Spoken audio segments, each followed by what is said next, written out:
Good evening, everybody, and welcome back to the show. I hope you're all doing well. Thursday evening, she was in the chat there. Emmanuel is in, Lee is in, Rafa, Eric, Ollie, Abs. Right, yeah, I think that's everybody I've seen so far. Yeah, I hope everybody's doing well. What are you up to here?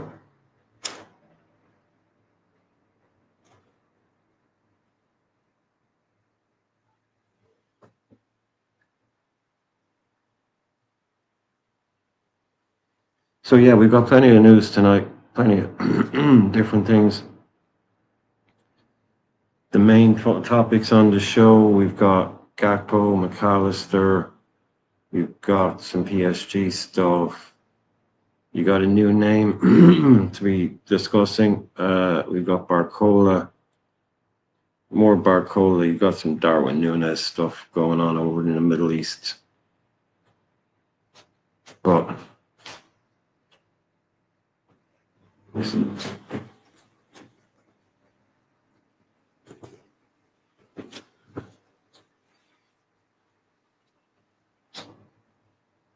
So yeah, let me know how you're all doing.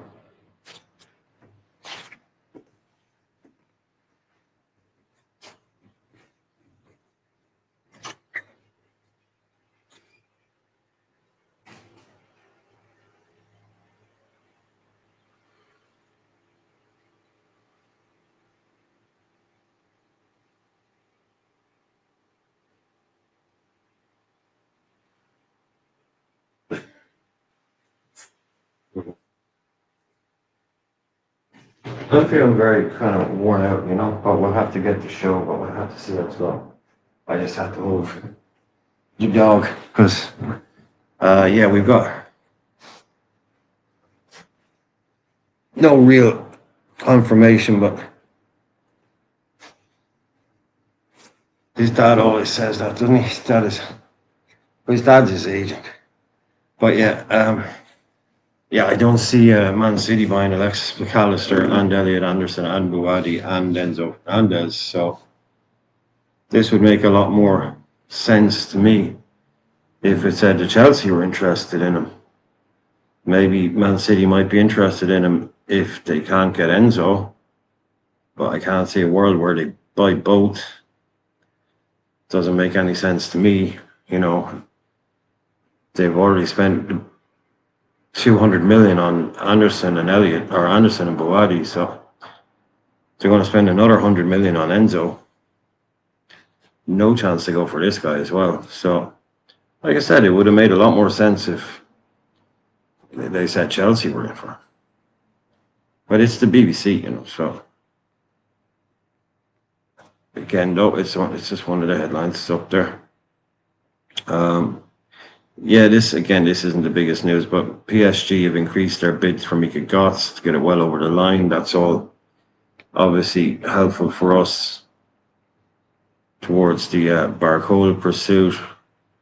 Then we got stuff from Ben Jacobs saying PSG's asking price. And the other, the thing what we had is Romano doing a video, so obviously I won't be showing that.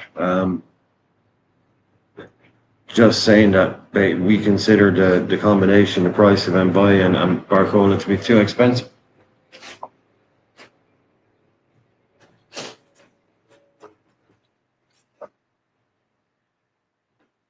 So I don't know what the price for Barcola is. Is that gone down? Is that gone up that much, or what is? Or not Barcola, Mbaye. I don't think we ever really got a solid price on that.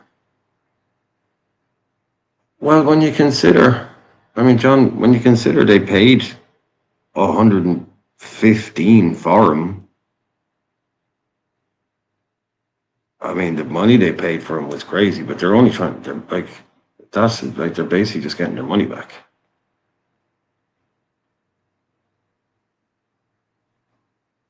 No, I don't think, no, Abs, I wouldn't say this consortium deal is going to have any impact on transfers done this summer. it's a bit late for that now, I think. I just think it needs players to move as much as anything else, like an actual player domino. You know, maybe you come in and all of a sudden there's an extra 100 million available for somebody that we're happy to spend. I don't know.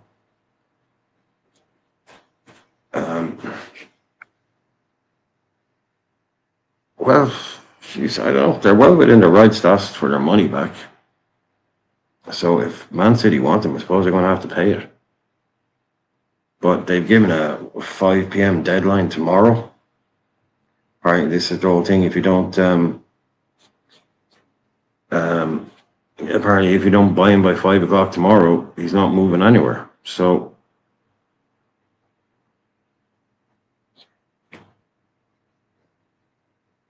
yeah, I don't know.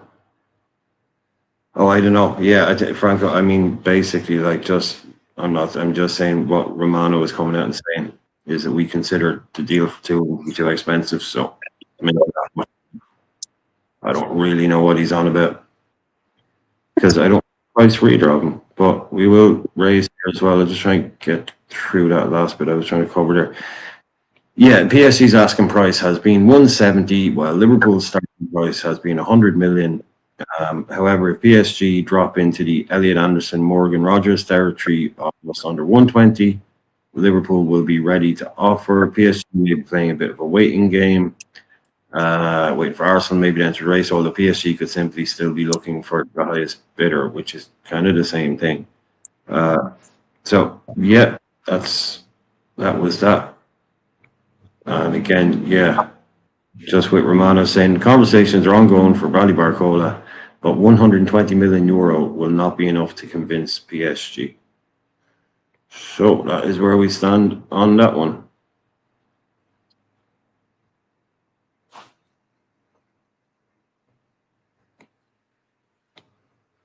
Evening, Brian. How are things? Great. Who are you? Yeah, I mean, it's not a bad show at all, but not if we don't get obviously if we don't get this guy over the line.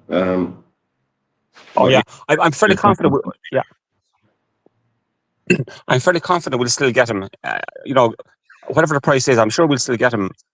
We've no idea what the exact price is. We're not on the inside track, and various journalists are coming up with all kinds of prices. For Barcola. But I believe, like, considering now last night the body language of Barcola and Mbaye, and the PSG's president's words. There was a little feature today. It was kind of a half a farewell message for Barcola from the head of PSG, and as well as that, Enrique has said a few words. He's been coy, but he's resident to the fact that look, Barcola's leaving. I've no doubt about it. He's coming to Anfield. Journalists will come up with all kinds of clickbait and rage bait and and etc. But I mean, look, nobody else is in for Barcola. Nobody. We're the only candidates. I will get him, and I think we'll get him by too. I don't buy this. We can't afford him by as well. We'll get him as well. I have no doubt. So I'm not paying 200 million for the two of them. No. I don't think it'll be that. These figures are outrageous. Like, I think they'll come to an agreement in around 120, 125, maybe 130 for Barcola, and the 35 million sterling, 40 million euro for Mbaye.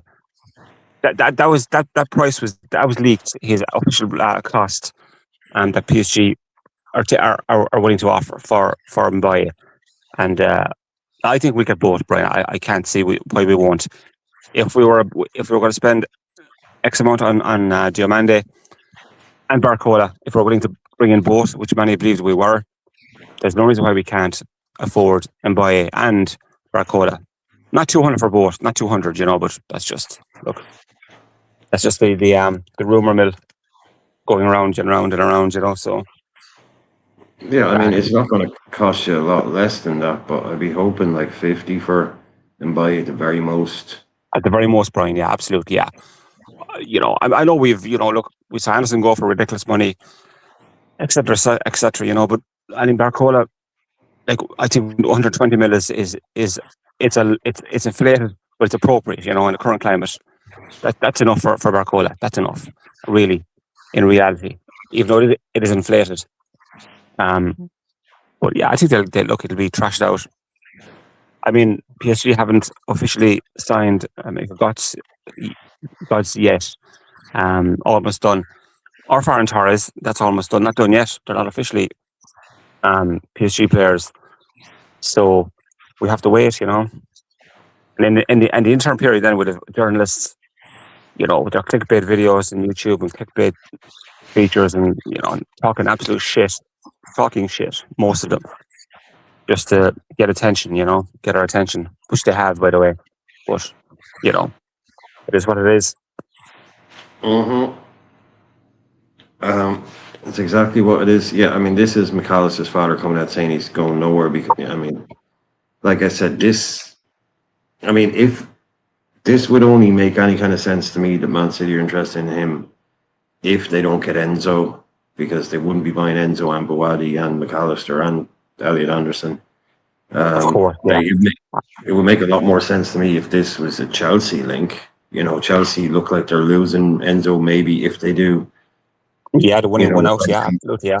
Replacement with McAllister thing, but McAllister to Man City, that doesn't make any. Never say never in football, but I know exactly. I mean, you've got his dad coming out. His dad is also his agent, by the way. So it's not just his dad. His dad's actually his agent. His dad is saying he will stay at Liverpool. We've not discussed any possibility of him leaving. Basically, yeah. I think Mac himself, maybe he only went Spain. I think he's happy enough to stay unless he gets to move to Spain.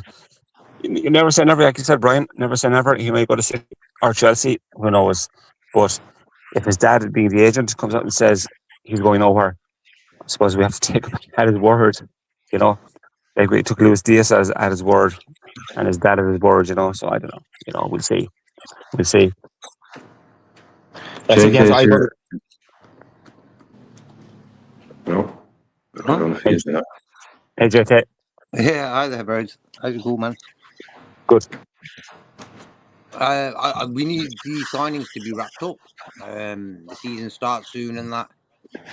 And McAllister, for me, I'm not even got McAllister, Jones, Endo in any of my lineups or substitutions or anything. So I don't really view them as our players anymore.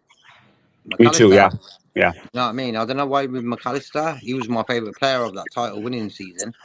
And last season he gave us what he gave us, but I understand that he had a growing up little operation and stuff. And when you play football, groin injuries are one of the worst to have because you're a bit flaky when you're going to tackles and that because you're just scared you might twerk it again. World Cup, he looked sound. I think he was saving his energy for that.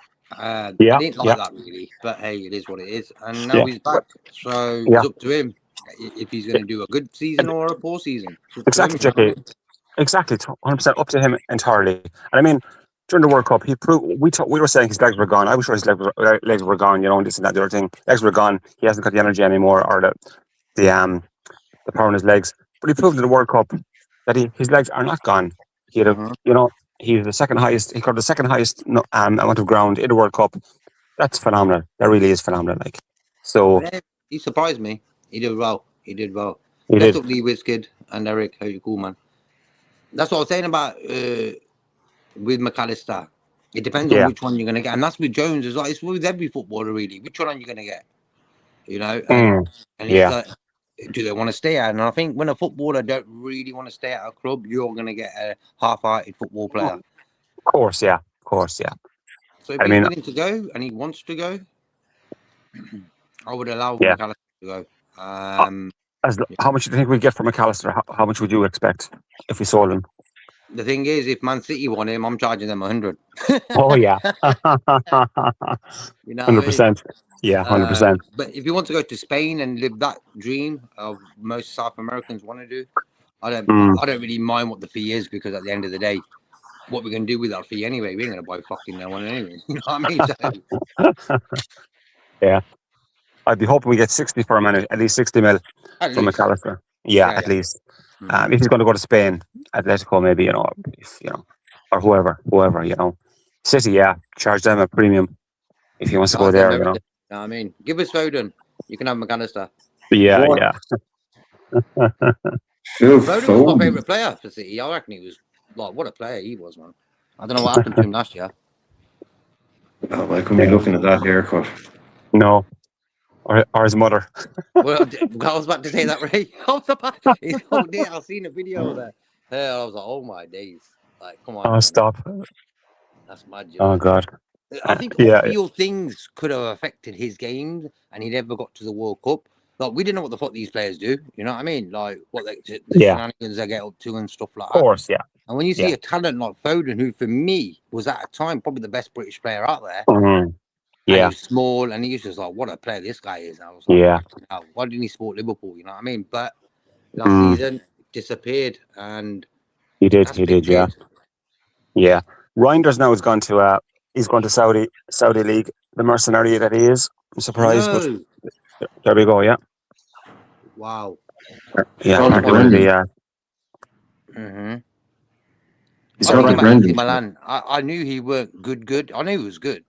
But I watched him quite a lot at AC Milan. I was like, he wasn't that good that I was like, I never said on the show, we should get him in from Milan and that. Sure, yeah.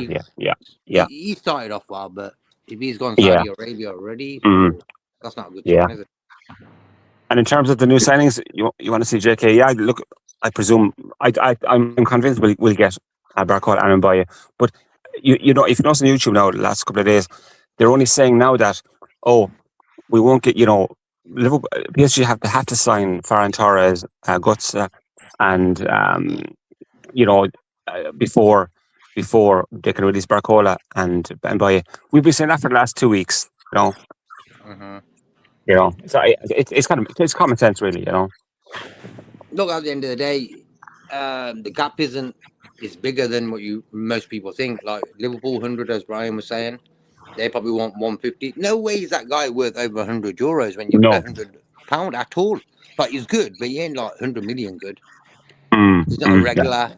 Yeah. Like for me, when he got what's that name? Elliot Anderson, he was a regular for Forest and a regular for England.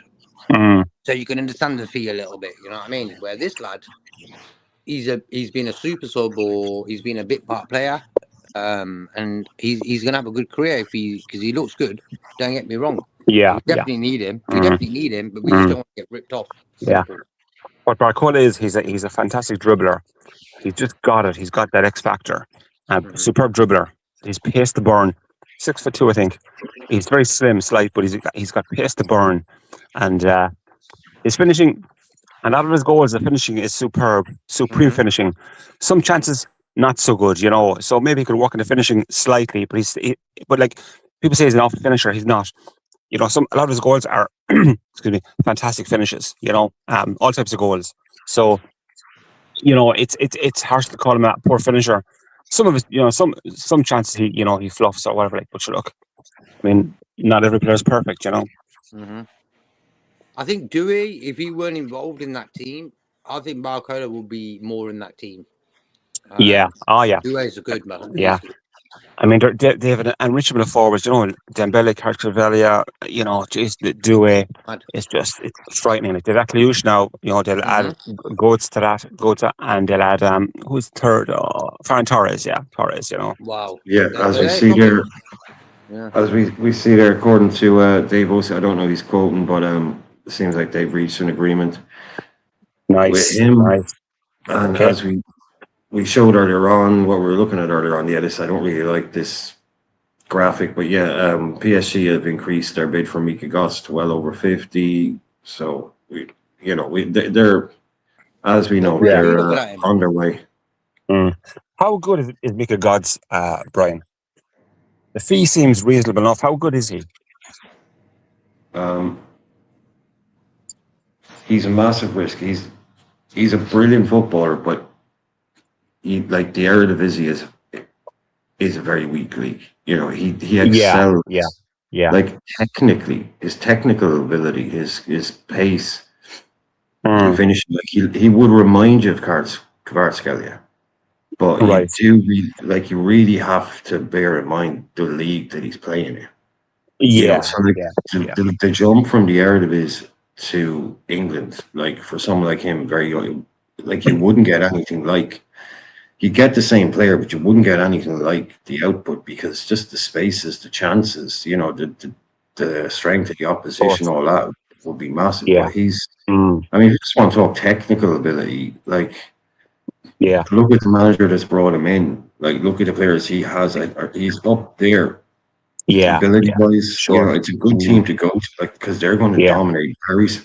Like he will look brilliant in France, I reckon. Mm. Of Still course. Yeah. dominate Yeah. in League One. Yeah. Mm. But then, yeah, I wouldn't imagine you'd see a huge amount of them like in the Champions League, like the way with like Zabari last year and Barcola would play a lot in Ligue 1, but then Yeah. Kvaratskhelia and Marquinhos would be Yeah. guaranteed to Mm. start in the other. I'm not Yeah. saying Kvaratskhelia didn't start in Ligue 1, but yeah, Sure. I Sure. wouldn't have taken the risk. I would have loved to add him. Like if we kind of snuck in there, we picked him up for 25 million euro. Mm. Yes, Yeah. but not as our main guy. Mm-hmm. It's just, Mm-hmm. yeah, if he improves and he could if he looks as good in other leagues as he did and then he goes up, he's going to be phenomenal player. But I really we just love watching this kid. The way he plays, it's just so entertaining. But he Yeah. won't get anything like that kind of room or time and space in Of England course. or Yeah. Sure. say it's Champions League. But Mm. they could have another good one on their hands, or you could have a guy that moves on next year for 60 million. But it's the Yeah. right kind of coach. Which Mm. is why I'm a little bit surprised they went with Aklu. She's a very different style. I think they're just happy that him and that guy from Monaco will be happy to sit on the bench while the big dogs play, and that's Yeah. what I think. Absolutely. Yeah, that's why I think they're sort of like, yeah, we'll sort of do what we've got to do for the first season and that, and then after that we can see how Yeah. things are. With Dembele, JK, you've got to imagine. I reckon like this, Dembele will do this year Mm-hmm. and then move on. Yeah. So yeah, there'll be a Yeah. space that opens up. Like you could see why they wanted Diamande. Yeah. They're I don't definitely know. good. They definitely don't go for Yeah. Aklush. If they get Diamande, they definitely don't go for Aklush. But they would go for. Of course. I'd imagine, but they go for Torres. And Aklush is a Mm. completely different type of player to He is. Diamande. He is. Yeah. Yeah. Yes. They're definitely. Aklush, they would have gone for Torres and Gotts. I would imagine still because like Torres is just replacing Ramos that they sold to AC Milan, backup centre forward type guy. Yeah. Mika Gotts is just obviously going to be a replacement for Barcola. Mm. Akliouche then future proofing with Akliouche. Yeah, Aklu, interesting. he's technically great and that, but I think he just does what Curtis Jones does. He don't flow football. He's more of a stop start sort of player. He's a What I've seen. playmaker. He's a real playmaker. He's not a winger. Definitely, he's a wide player. He's like a Yeah. wide 10. He loves to He's drift not. in off the wing. Yeah. Yeah, it's definitely not a flying No. winger. Is he signing a new contract? I heard he was going to Saudi next year. Well, I suppose. So, but what's he now? 29. Had a lot of injuries in the past, so you'd assume that they'd be looking to replace him eventually. Is that me? Am I beeping? No, I'm not beeping. No. Is that me beeping? No. Arsenal are apparently in talks with Osherman. Apparently. Imagine That will be good. that. Yeah. That was just on live score update. That's all. It could be bullshit, but The amount of bullshit you see on Twitter and stuff for people, this, that, and that, and yeah, it's crazy. That's why I can't take transfer windows back in the day was so nice to watch and this, that, and the other. Just great buzz, like transfer windows opening. And because the back pages, there weren't enough paper for people to write bullshit on there. They had to write the facts down. You know what I mean? It is, yeah. You could write whatever you want. You could have a dream last night. Could wake up in the morning and think, "Fuck that! I'm going to say that's Liverpool are going after this guy." Yeah. The source, my dreams. The Spurs, Make it yeah. exciting, you know what I mean? I don't want to hear no bullshit when it comes to transfers. Yeah. I just want to hear real shit. Like, I don't want to hear no bullshit Mm. rumours. Like, McAllister, Man City.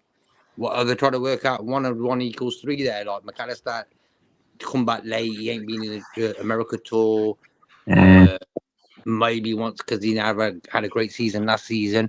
Oh, City won him. Like, is it true? Like, what's going on here? Has Nunes got a Trabzon sport, or Fenerbahce?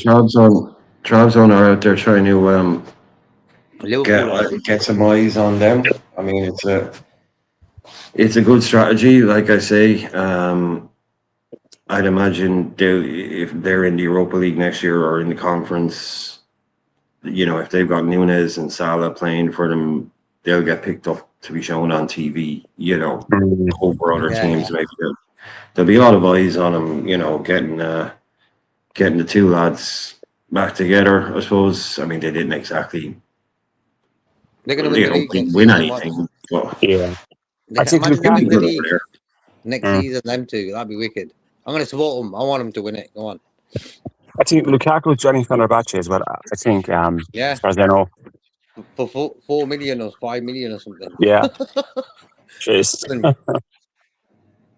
Leao will go there next, I think. Yeah. He's been linked with them for a long time. He's been linked with a move to Turkey for ages now. But if they're buying other players, maybe they don't have room for him. Another player been let go today. He hasn't been let go, but he's been put on the transfer list. Nicholas Nkunku, who's fabulous for Leipzig. We were being heavily linked with him. I think the season before he joined, I think he had 20 goals, close to 20 goals and 20 assists in the Bundesliga. He was a force in nature. It's incredible. At 57 million, I think. He went to Chelsea and didn't work out. Now ended up at AC Milan. Now apparently AC Milan are looking to sell him on. A couple of years ago, this guy was considered one of the best in the world. Yeah, he ain't done nothing. Just shows you. When you go to Chelsea, man, Kai Havertz, Timo Werner, Mudryk, Funku, Nicholas Jackson. A lot of players. That club just kills strikers. That club just kills. It does. Kills players. United and them are for me the front runners of big signings, waste of money and talent. Well, just a waste of time. Yeah. And this is what I don't respect agents. Like when you're an agent, you're going to think seriously now about where you're going to send your player. If your player goes to a big club like Chelsea and don't do fuck all, but he's got a contract for 3 years. After that contract's finished, he can end up at Southampton. If you know what I mean. And there's also the lap at Chelsea. God. Yeah. You know. So, like, your agent should make sure that you don't end up at a club where there's no future there. Like, look at the other people, you know, do your homework and stuff like that. Of course, do your research, I still excuse me. I still maintain, and because I'm playing the not guessing the future game, but rewriting the past game, I still reckon that if Werner had joined us when Jurgen Klopp was here, kind of really good, kind of almost peak Klopp, I reckon you would have seen a much better Werner. I'm not saying he would have gone on to be a global superstar or anything, but I think you certainly would have seen a much better version than the one you saw at Chelsea. I think so too, yeah. Like, I think he just had, he had a bad start and he never recovered from it. But him under Jurgen Klopp, if he scores on his debut, he's off and running. Like, literally, the guy was rapid. Chelsea.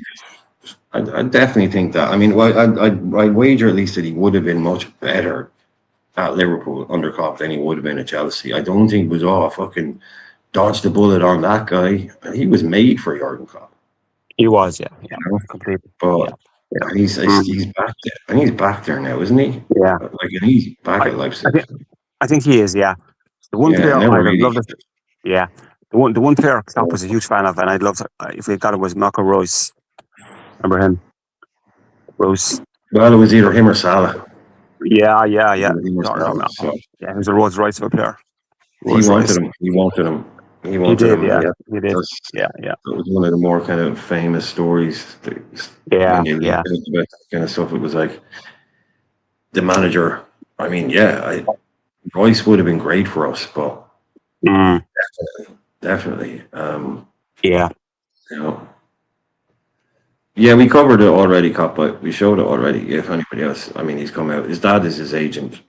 He's come out and said he's going nowhere, as we saw. Yeah, but never say never in football. Hmm. But yeah, Darwin, and I assume that's this week's haircut.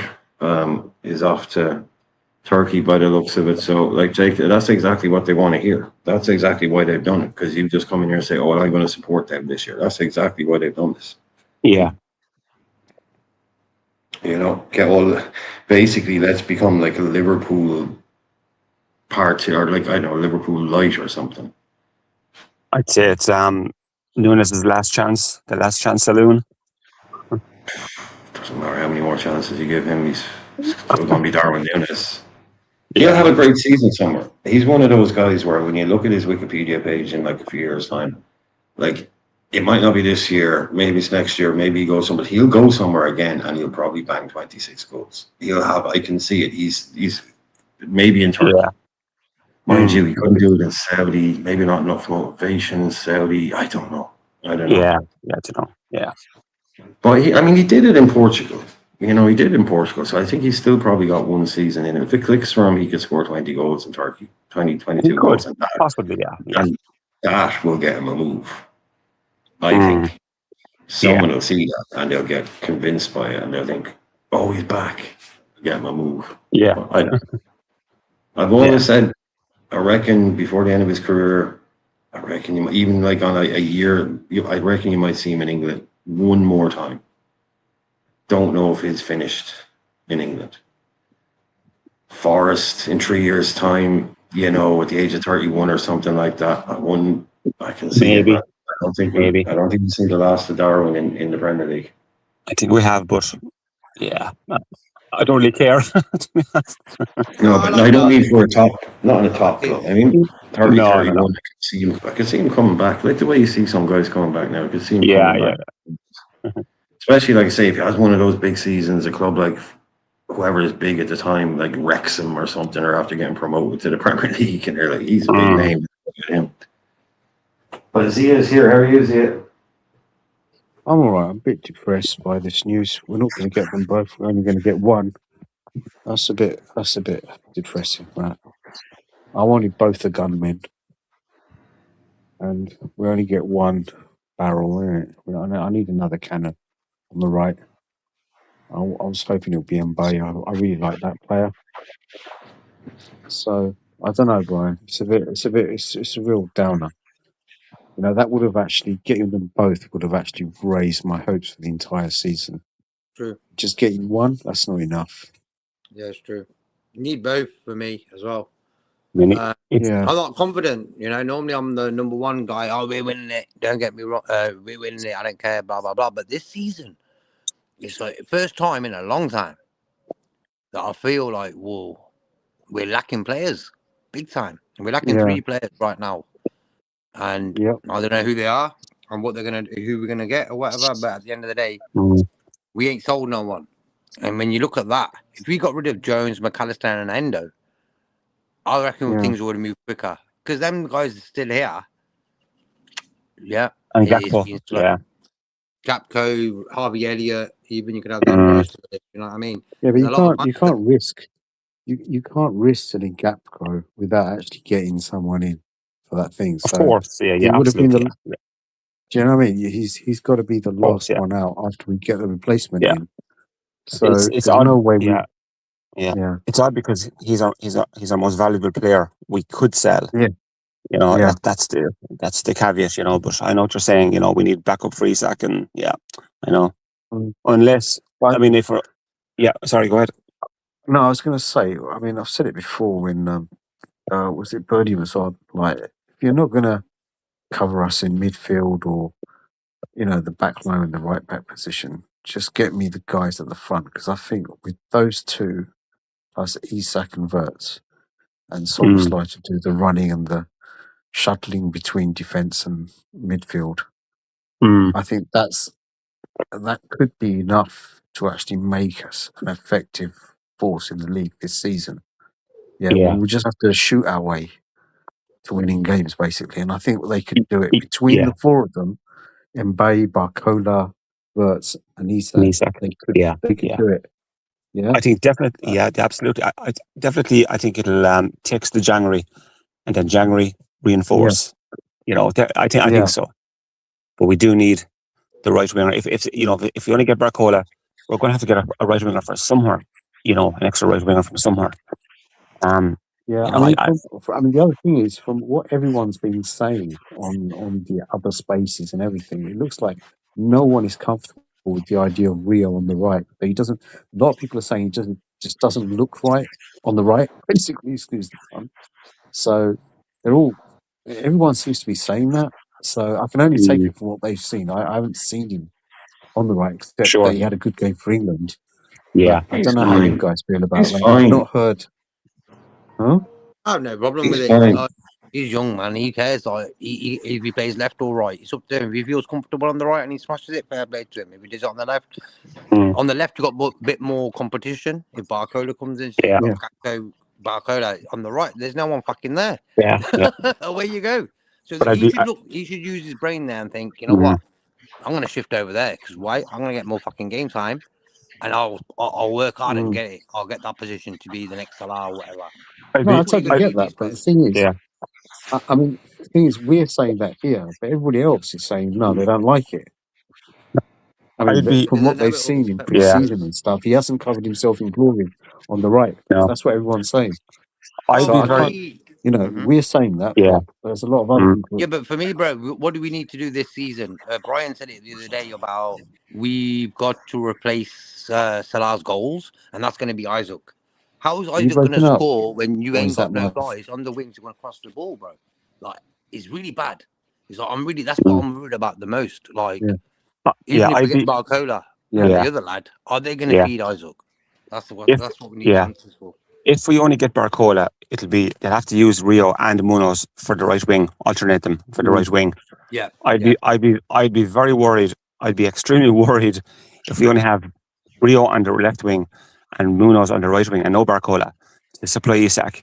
I'd be very concerned because Rio needs nurturing and he needs a slower development. He can't play every single game. He's not developed enough and advanced enough. He's a great player. Look, he's highly talented, very skillful player. But we can't expect him to play every single game throughout the season. Champions League, cup games, everything. It's too much. He'd be overloaded. He'd be burnt out. It's not healthy for him at all. So we need. When Champions League kicks in, you're playing 3 games a week. Yeah. 3 games a week, right? When the Champions League kicks in, game on Sunday, game on Sunday, game on Wednesday, game on Saturday, game on Sunday, game on Tuesday. That's you can't ask a kid to do that. He will break. He will. A young lad developing. Yeah, he's physically developing, and he could easily break down and suffer a serious injury. It's too risky. He might have the energy for it, but it's too much too soon. So 1 game a week, fine. 1 game a week, fine. Yeah. 1 game a week, and that'll be fine. But, like I say, he needs to play more than he did last year. A significant amount more than he did last year, and then next season, then it's just basically off you go. See him. I mean, it's up to you then, kind of thing.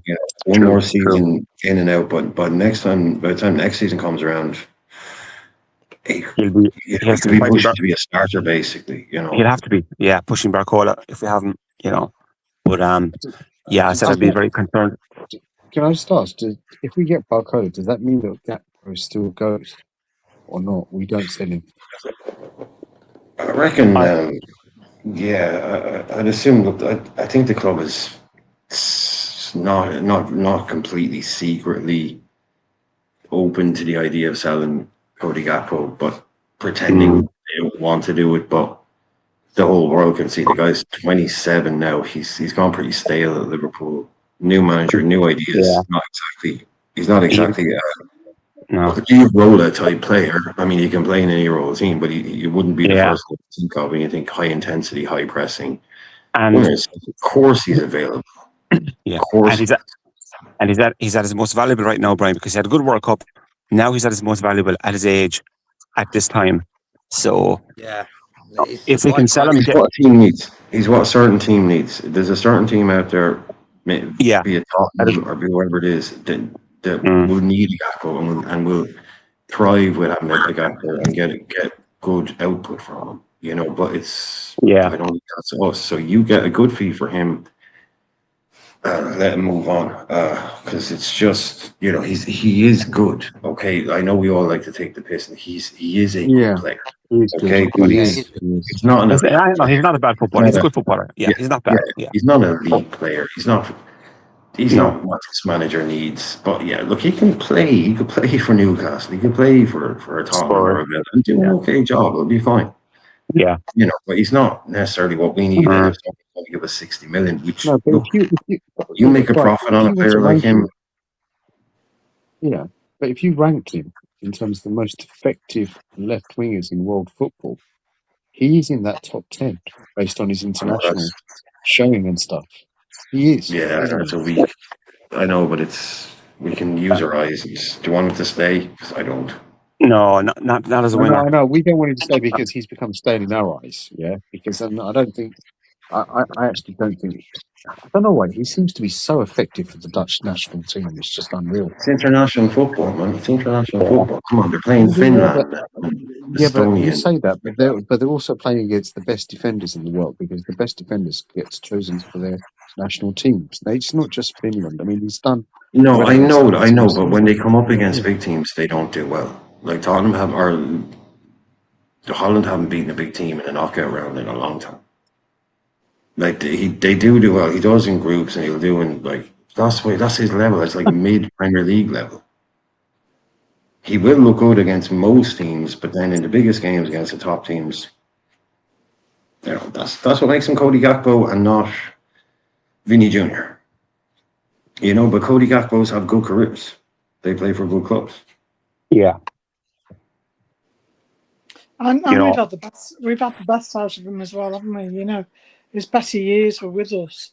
And he's gone down since. So, although he is still, like we say, he's a good player, but not good enough for our trajectory going up. If Cody Gakpo was worth, we'll say, only 30 or 40 mil, maybe 30, we'll say, then I'd be happy to keep him as a backup for Isak. But because he's such high value at the moment, Spurs, I think, will come in for him. Oh my God, him as a striker is the shittiest thing I've ever seen. Have you ever seen such a soft pussy 6'4" guy up front? I've never seen anything like it. He's just terrible up front. For some reason, this whole fan base has a deluded memory when it comes to like him up front. It's just atrocious. This whole fan base. Are you talking about Cody? Yeah, Cody up front. No, anyone that suggests 90%, putting him up front. 90% of the fans never ever been a good backup. No, see it. No. I'm on here every. Clear. I'm on here every night. See it. Go on. I see people in the chat every. I reckon you said this whole 90% of this fan base would rather shoot themselves in the head than put him up front. I'm one of them, 100%. That is not. 90% of this fan base thinks it's a horrible, horrible idea to put Cody Gakpo up front. Yeah, we've been talking about it. Why do people keep saying that we need him as a backup for like Isak? No one's saying we need him. No. What we're saying is if the window closes tomorrow and we have nobody else, then he's literally the only guy. Yeah, if we have no other option, yeah. You know what? That's the only reason anybody would put him up front. I wouldn't even consider him as a striker up front. I'll play without a striker, just play two wingers and stick another midfielder on. Seriously. We wouldn't even have someone. But that's if you've heard anything, it's literally just because up front is the most frustrating thing ever. Well, exactly. I feel like smashing the TV sometimes when I've seen him up front. Oh yeah, very frustrating. Yeah, he's as bad. Don't worry. You're not in the minority. You're in the majority, a strong majority. I'll tell you what's a head scratcher for me, Spurs, because I'm wondering about the ambitions where they're going, because like we'll get. No, wait a minute. Yeah. Sorry. No, but we'll going, but we won't sort of like let this player go because he's too good. But it's almost like they'll go for second-hand players, but then they're holding on to others. And I'm thinking, what's your ambition? Where do you want to be? You know, it's really odd to me at the moment, Spurs. Yeah, that's why I don't think they're finished. I think they've spent a ton of money on defence, brought in some really good free transfers, bought two of the best midfielders in England. I mean, just still amazing that they got Tonali. And that's what I said, they won't leave it at that. They will not leave it at that. You don't do all that and then do nothing. It looks like they're going to finally get Savinho, 70 million for him. And then it looks like he wants Gakpo on the left and Savinho on the right, or at least Savinho and a left winger. Gakpo seems to be their first choice. They're not short of funds. That's going to cost you.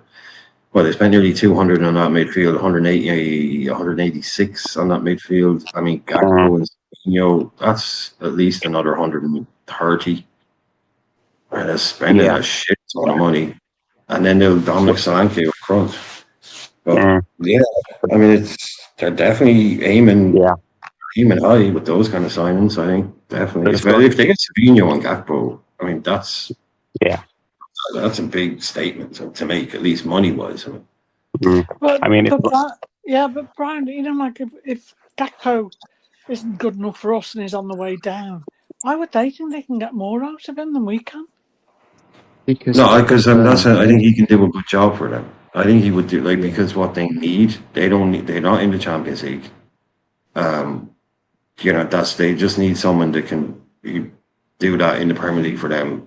He'll do probably better for them than he does. He'll do okay kind of thing, which would be enough for De Zerbi. I don't know exactly De Zerbi's thinking on it, but like I said, I think he isn't the guy to get Spurs to the top, but he might be like that. He's that kind of player that will help them for the next 2 years get from where they are now up to there. I'd assume. I don't know. Again, these I don't know what they're thinking on it is, but I think he would be okay for them. I think he'd be fine for them.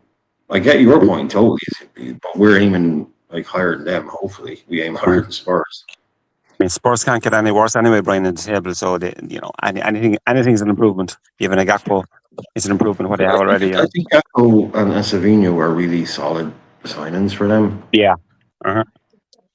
You know, good Premier League experience and technical ability. Let's hope the fans don't hear this, because we need we need to sell him. We need someone to buy him. And, we do, we say things like I wouldn't imagine I'd imagine their fans are very similar in thinking to Bernie. They're like, hang on a minute, why are we getting this 27-year-old guy from Liverpool? It's not good enough. Yeah, I know. But like I said, the manager there has a very, very strong hand. That German player, like I said, it's not Sebastian Kell, that's an older player.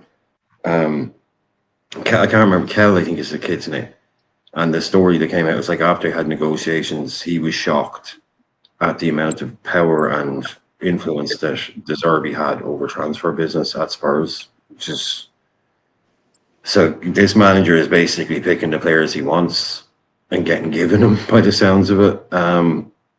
So if he wants Gakpo, he obviously has, I mean, he's De Zerbi, he has his little idea in his head that him, get him. I'm sure he'd rather have Kvaratskhelia than Gakpo, you know, but if he's trying to build a squad, I'm sure. But if they're willing to give us 65 million for Gakpo, cool. I don't care what their plan is. Yeah. We wish them all the best. We'll take that money to make a profit on a guy like that after this amount of time. Yeah. And do you remember the days when a lot of the clubs in the first division or Premier Division would want anybody who'd been trained at Liverpool, who the nutrition, the training, everything else, because it was like it's almost like espionage, because they could come in, like especially when we were winning everything, like people wanted ex-Liverpool players in to tell them, like, well, we did this was our training, that was our training, this, our nutrition, this, and all that sort of thing. So I'm not saying De Zerbi because obviously he's been a bigger manager, but to have the discipline of Robbo in the team, sort of, and then another professional, or ex-Liverpool professional who's used to that. That's not to be sniffed at, I don't think. Well, I hope sooner, the sooner Spurs pick up, They're doing great business. the sooner Spurs pick up Gakpo, the better, I think, so we can cash in on them and hopefully bring in a replacement of some kind.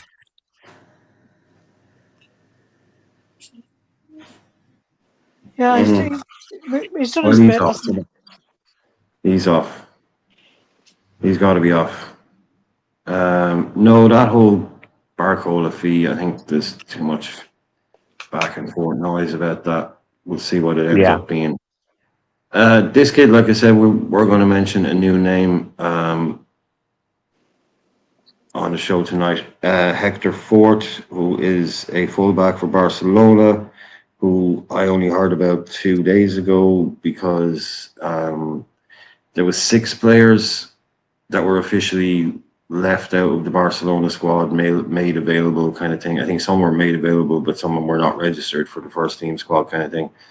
And I can't remember all the names, but this kid, Hector Fort, who's a fullback, 20 years old, he can play. He's a right back, apparently he can play both sides. And he was one of them. And I was just reading a lot of the replies to the tweet announcing it. And 90% of them were Barcelona fans saying things like, if Flick gets one more year, this is crazy, this is insanity, what is he doing? This kid is too good, what is wrong with this manager? This coach has gone too far now. Apparently, they were all La Masia kids, so I reckon that the undertone was that this guy is not picking enough from La Masia. But 90% of the responses were this guy is fucking insane. This 2 of these guys, they weren't just saying all 6, they were talking about this guy and one other guy. He's like, how can you say that X and Y is better? Now apparently he's available for 20 million. Everything had been linked. We haven't been linked yet, but again, I already heard about him 2 days ago. Watched a little 10-minute video of him there earlier on. Looks like a very exciting, gifted, technical young player. But again, that's all I know. I'm not saying anything beyond that. But he's a right back. He's Spanish. And we need a right back. He's on the market. He's on the market. So, again, I don't know. Like I said, I'm not saying anything beyond that. 2 days ago, I did not know who this guy was, so I'm not going to pretend anything other than that. But yeah, he did just the reaction from Barcelona fans, and then I've seen a few people saying, what is Flick up to? This is ridiculous. This kid is and then I watched the video and you're like, clearly you can tell he's been trained in a good academy. He's very high level technique. He's got very versatile. He's got a great shot on him. Didn't see too much defensive work. The comp was a lot of attacking stuff. But yeah, maybe he's a name that comes back up again and we can have another look at him. But yeah, there you go, Hector Fort. If you haven't heard of him, go take a look. John is here as well. How are you, John? Big up, guys. Hi, Ben, John. Yeah. Hi, John. Hi,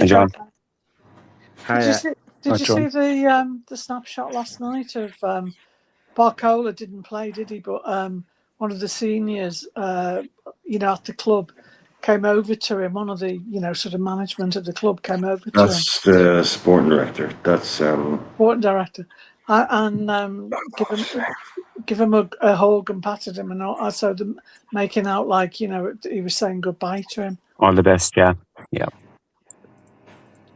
Oh, what's his bloody name? Oh, Campos. It's about 70, doesn't he, Brian? Yeah, well, he was walking around. He didn't look very happy. The owner came out and gave we'll see what happens. I won't say anything either way. It's all very kind of around the houses way of saying, I'm not going to say he's staying here. He was giving Campos a hug on the pitch. You might see him again tomorrow. But yeah, he's the sporting director. I think he's the guy that brought him to the club and all that. Yeah, the owner talking about him. He was walking around. Yeah, he didn't obviously clearly look very happy. So we'll see. We'll see where it goes. But I mean, body language or not, I think. Yeah, you could tell by the way the owner was speaking. But we're bringing in him. We need to free up some foreign spaces in the squad. We need to free up some foreign spaces. Jones ain't going to help us with that. So Gakpo, Chiesa, Endo, we need to be able to bring in players, and they're stopping us bringing in players that aren't homegrown. So we do need to start moving a couple of these lads now. But yeah, John is here. We've been talking about a lot of things. We've had McAllister, we've had Barcola,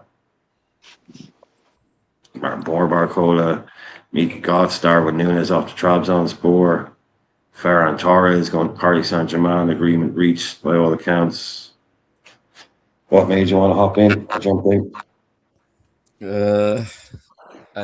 I don't know, just the general inactivity as per usual. You know, we're not gonna do deals and everything's taking too long, and like, yeah, we're just seeing Gakpo and random deals with like cheaper alternatives, and it's making me nervous, to be honest. That's really what made me jump in. To be fair, I got a really bad feeling we're gonna pivot to things we're not gonna like. That's what it just feels like at the moment.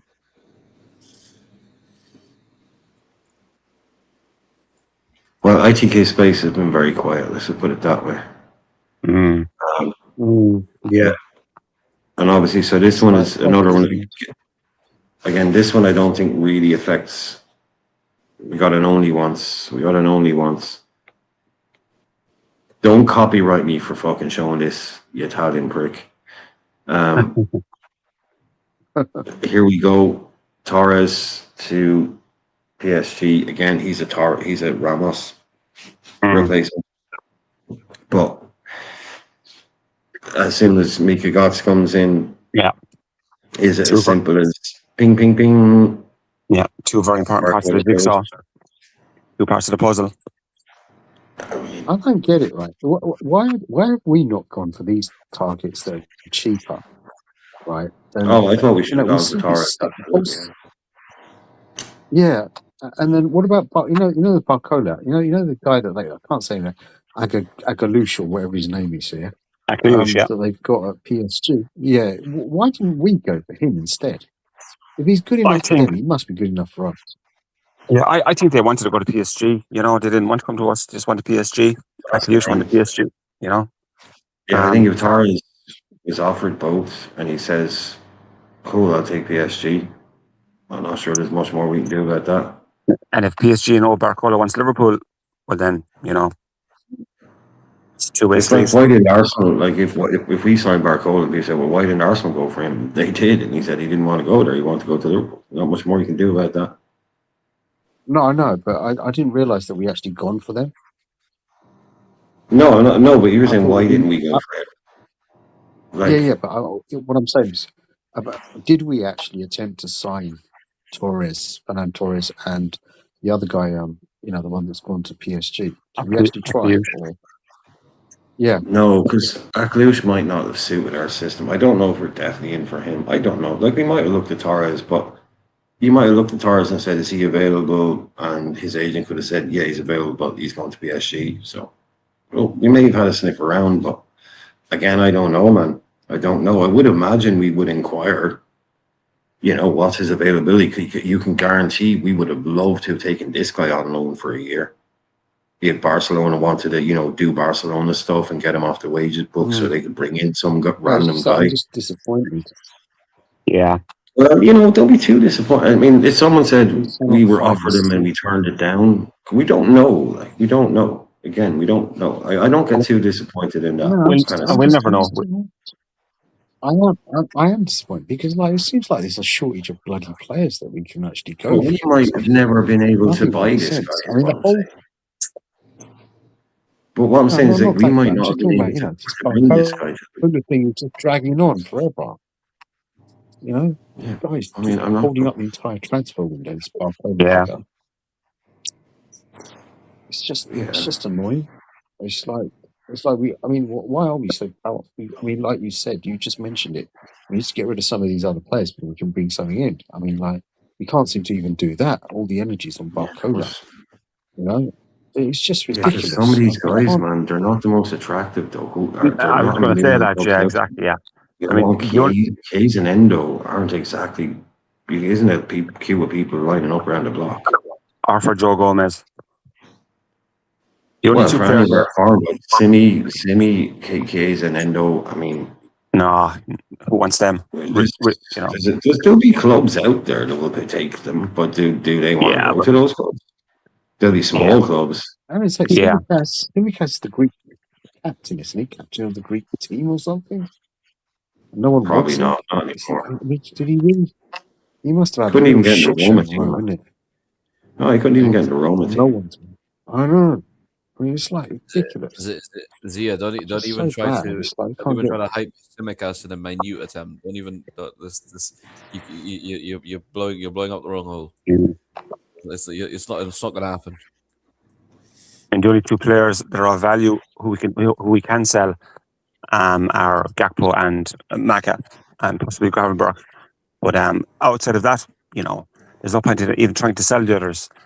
Bar rip space, but we need we need to sell before we can buy, and and it's best to sell the more valuable players to be able to bring in players.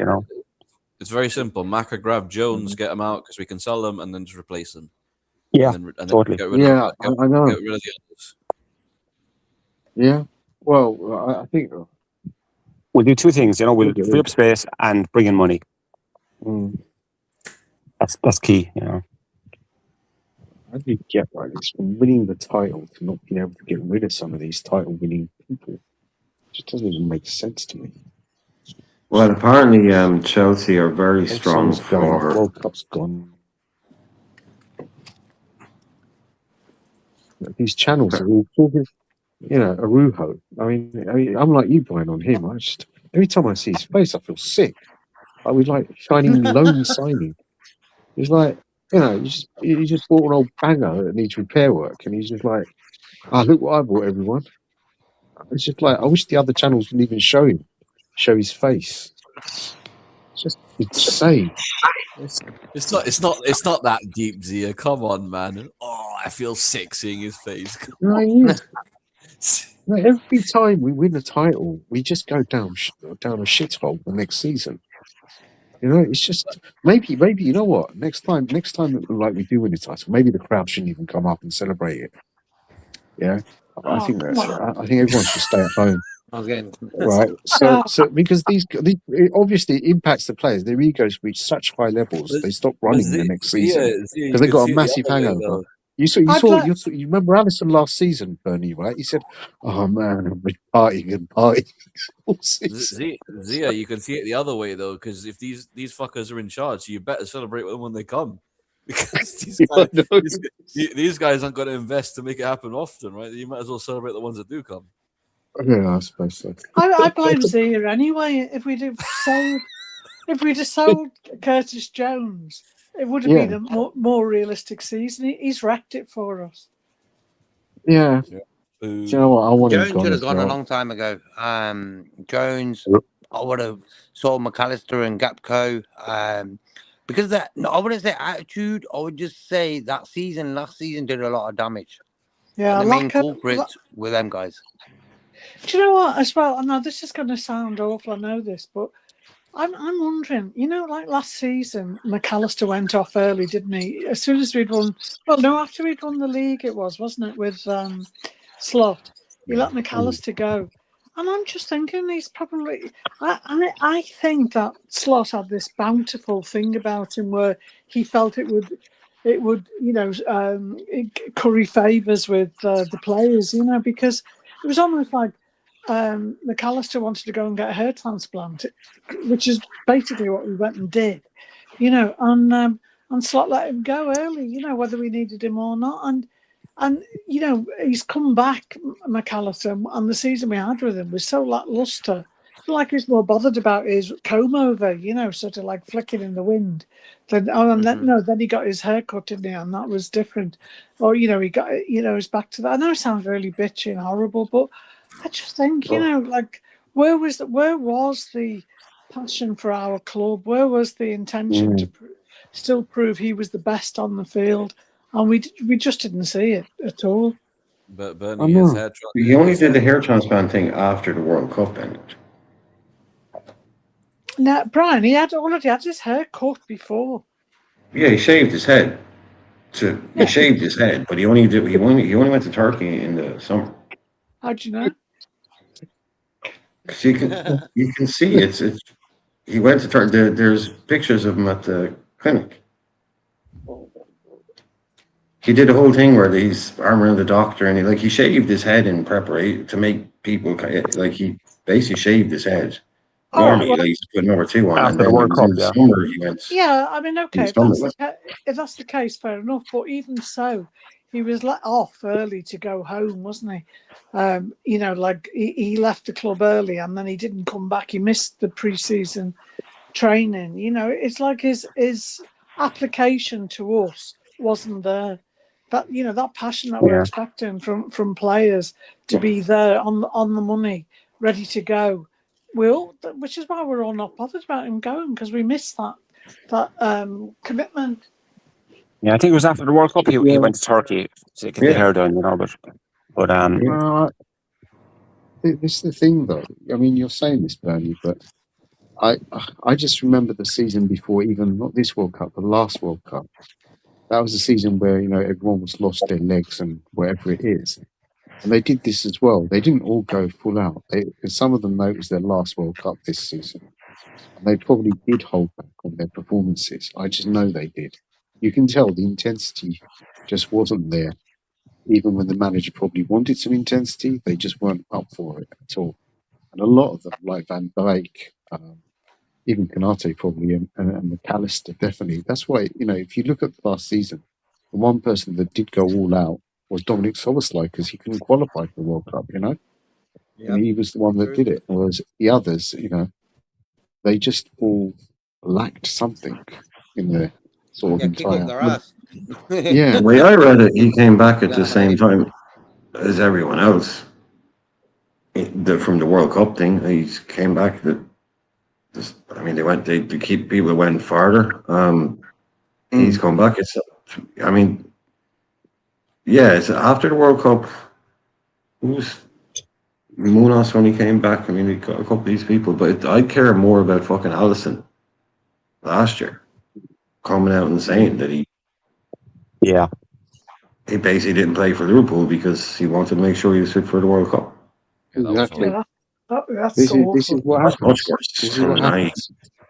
But who allows but them they're to all say doing stuff that. like that? That's like, for me, I've noticed since Klopp's left, too much bullshit's going on at the club. They all look happy in the training videos that Liverpool put up. That's cool. I don't mind that. Women's handbags, this, that, and the other. I'm like, what the hell's going on here? Just people just fucking around. Social media all the time and that. It's like, get back to basics, man. That's why I hope this manager, I'm not sure if it's working or not, but I don't really want to see no shenanigans off the pitch. Like, just let's be professional now, because they're all stars in their own way and through social media. They've got that life and the footballer's life, so they put that together and they get what you get. And they're thinking, if I do a Tommy Hilfiger shoot, my attention around the world's going to get bigger, you know what I mean? So I'll hold a handbag and all this, that, and the other. Come on, man. No, you're 100% right, man. You're 100% right. Like, if Jurgen Klopp had been here and Ali had said, if Ali said to Jurgen Klopp, I want to take, I want to sit back and not play because I want to make sure I don't get injured for the World Cup. Even though we're in danger of not qualifying for Champions League, Jurgen would have kicked him out of the club, I hope.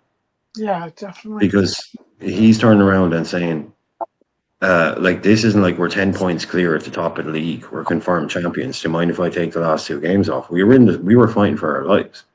And our goalkeeper said he'd rather not play because he wants to make sure he's fit for the World Cup, even though he's constantly injured for us. That's not how that works. We pay your wages, mate. We pay your wages. There's plenty of kids, they played for their clubs right up. There's a couple of kids that played for their clubs right up, and in the last game of the season or the second last game of the season, they got knocked or they got an injury and kept them out of the World Cup. They played. That for me is unforgivable.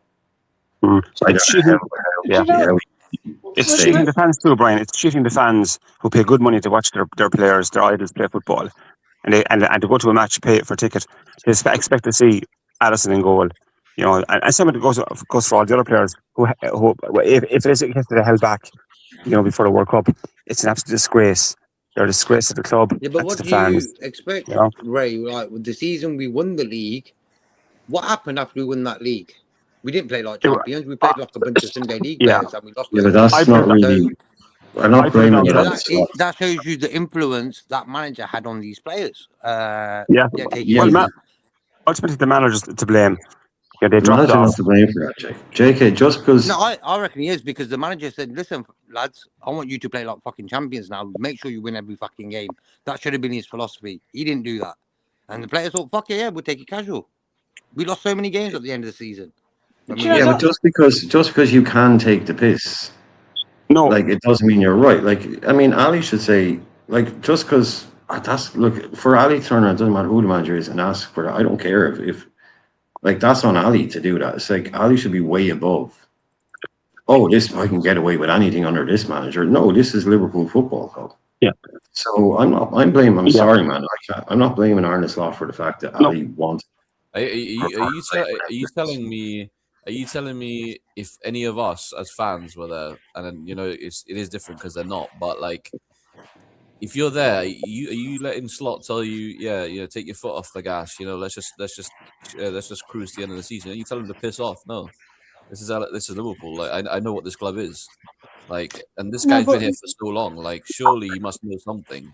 Yeah, like, but I get what like JK saying in that in as much as a lot of the players have gone beyond like I'm a good footballer for Liverpool. It's like what's been scheduled, when am I modelling, when am I doing this, when am I doing that. There's all sorts of outside influences sort of crept into their game, and also as well, just what Brian was saying before about Areola, I feel sorry for him, because. Like he's not a big enough manager yet or coach to take on some of the egos of the players that we've got in, and I think he's only going to do it by proving to them, obviously, his method works, and I think then they'll buy into him in a big way. You still show up for work, Brian. Basically, you can have a weak manager, right? You can be working in a company, and a guy takes over, and he's this like there's 20 people there. Oh, this guy's weak. I can show up an hour late and he won't even say anything. Does that mean are you going to show up an hour late? You're not. You're still going to do your job. If you're a piss taker, then I won't even come back after lunch. Yeah, just going back to what you were saying about Klopp before, Brian. Whereas Klopp wouldn't have had that with Ali. He would have just said, "Come on, or you're out." And that. Whereas Areola is having to like tread carefully at the moment and introduce his game until he can prove to them that his game's the right way, and then he can say to them, "Look, forget that. You're out if you don't do this." I feel sorry for him at the moment because I think he will be, like treading very carefully with them until he can prove to them why he's there at the club. I think lads, for me, I'll go straight in there and put my foot down, because for me, he would have realised like we were champions, and then we did what we did last season, finished fifth, and he must think in his head, "Oh, what the fuck happened there then?" So what I'm going to do, I'm going to put my foot down, and for me, I want a manager like that to go in there and kick ass and tell people, "Listen, less of the fucking Instagram and all that crap. Concentrate on the game, the money that pays you." You know what I mean? The job that pays you. Yeah, lads, I think we're forgetting. Exactly. So don't take time off for internationals. Yeah, I think we're forgetting. I just say, I think we're forgetting, lads, the title-winning side, right? The difference between the title-winning side that season and the huge slump following season was because the title-winning season, Trent and Salah had a superb relationship, right? That won us that title. Salah had his best ever season, and Trent was a huge part of that. So he was, right? The following season, we had no Trent, and there's no relationship between a right back and Mo Salah. And Mo Salah had a very poor season. So, obviously Arne had a hand in it when it came to winning the league title that season. But ultimately, it was that relationship between Mo and Trent that won us the league title. The following season, with no Trent, things went to shit, and the players gave up. And Arne Slot, I think, gave up as well. He couldn't motivate them. But it wasn't just Trent's relationship with Salah. It was Trent's relationship with Klopp, and Klopp was leaving, wasn't he? He nurtured him and brought him through. I'm talking, Bernie, about Slot's title-winning side. 24-25, when we won the league under Slot. Oh, The right. relationship, the relationship between Trent and Salah was unbelievable. Without Trent, Salah wouldn't have got half the goals he got. But Salah had no Trent the following season when we finished fifth. But we were diabolical. Now there's a number of reasons for that, but predominantly it was no Trent was a lot to do with that. And Mo Salah was found out. He just couldn't perform as well as he normally had in the past. Obviously, we don't know exactly what happened, but that's one of the contributing factors, I believe, anyway, was the difference. I don't believe for a second that the Slot would have told the players, let's back off and ease off. You're a Liverpool manager, you're a Liverpool football club manager, and it's up to you to instill the passion and the drive in the players, get them to perform week in, week out. He was just incapable of doing that, Arne. I think the job was too big for him, wasn't it? Yeah. You couldn't see him roaring at somebody and saying, play my way or get out or something. Yeah. I don't think Arne had to do a huge amount of work in the title-winning season, because the players, with a very good squad, the players all they had to do was slow down their play a little bit. Go from heavy metal football to more possession-based football. He had the players, and they performed. Everything went very smoothly for Arne Slot. The following season, right. After the first 5 games, if you say that though, this is where it comes into Brian's point. If you say that Slot didn't do anything, then you have to blame the players more for the next season, because if it was all them, then the next season, he's got a lot more has to be on them then, because they were the ones that won the title, and then Slot obviously had something to do with it. But if they were the bigger part of winning it, then they should take a lot of responsibility for it. But my point is that Trent Alexander-Arnold was the main contributing factor. His relationship with Mo in winning that league title. Without Trent, the following season it went to shit. That's my main point. I understand. No, look, I totally understand. The players have a lot to answer for too. They didn't perform. Simple as that. They should have. A lot of them didn't perform in the following season. They didn't do anywhere. They were shite. A lot of them. And Arne's to blame for that as well. Ultimately he got sacked. But look, there's probably reasons that we may never know exactly what went on in the dressing room. I believe there was a breakdown in communication, breakdown in relationships between Arne and some of the players. I believe that, but look, it just turned sour, and we'll never know for sure, but that's just what I think, Well, I mean, a lot of people are kind of glossing over the main thing, which is, let's say, random guess, 60% of people, maybe 60% of people, you were never replacing Jurgen Klopp. No. That's his problem.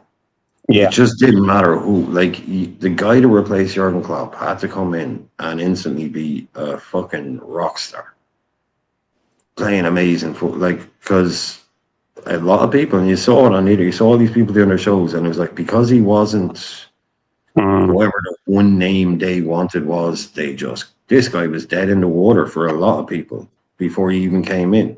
He was, yeah. The animosity towards this guy when he came in, he's not a moron. He would have felt it, and then to do what he did.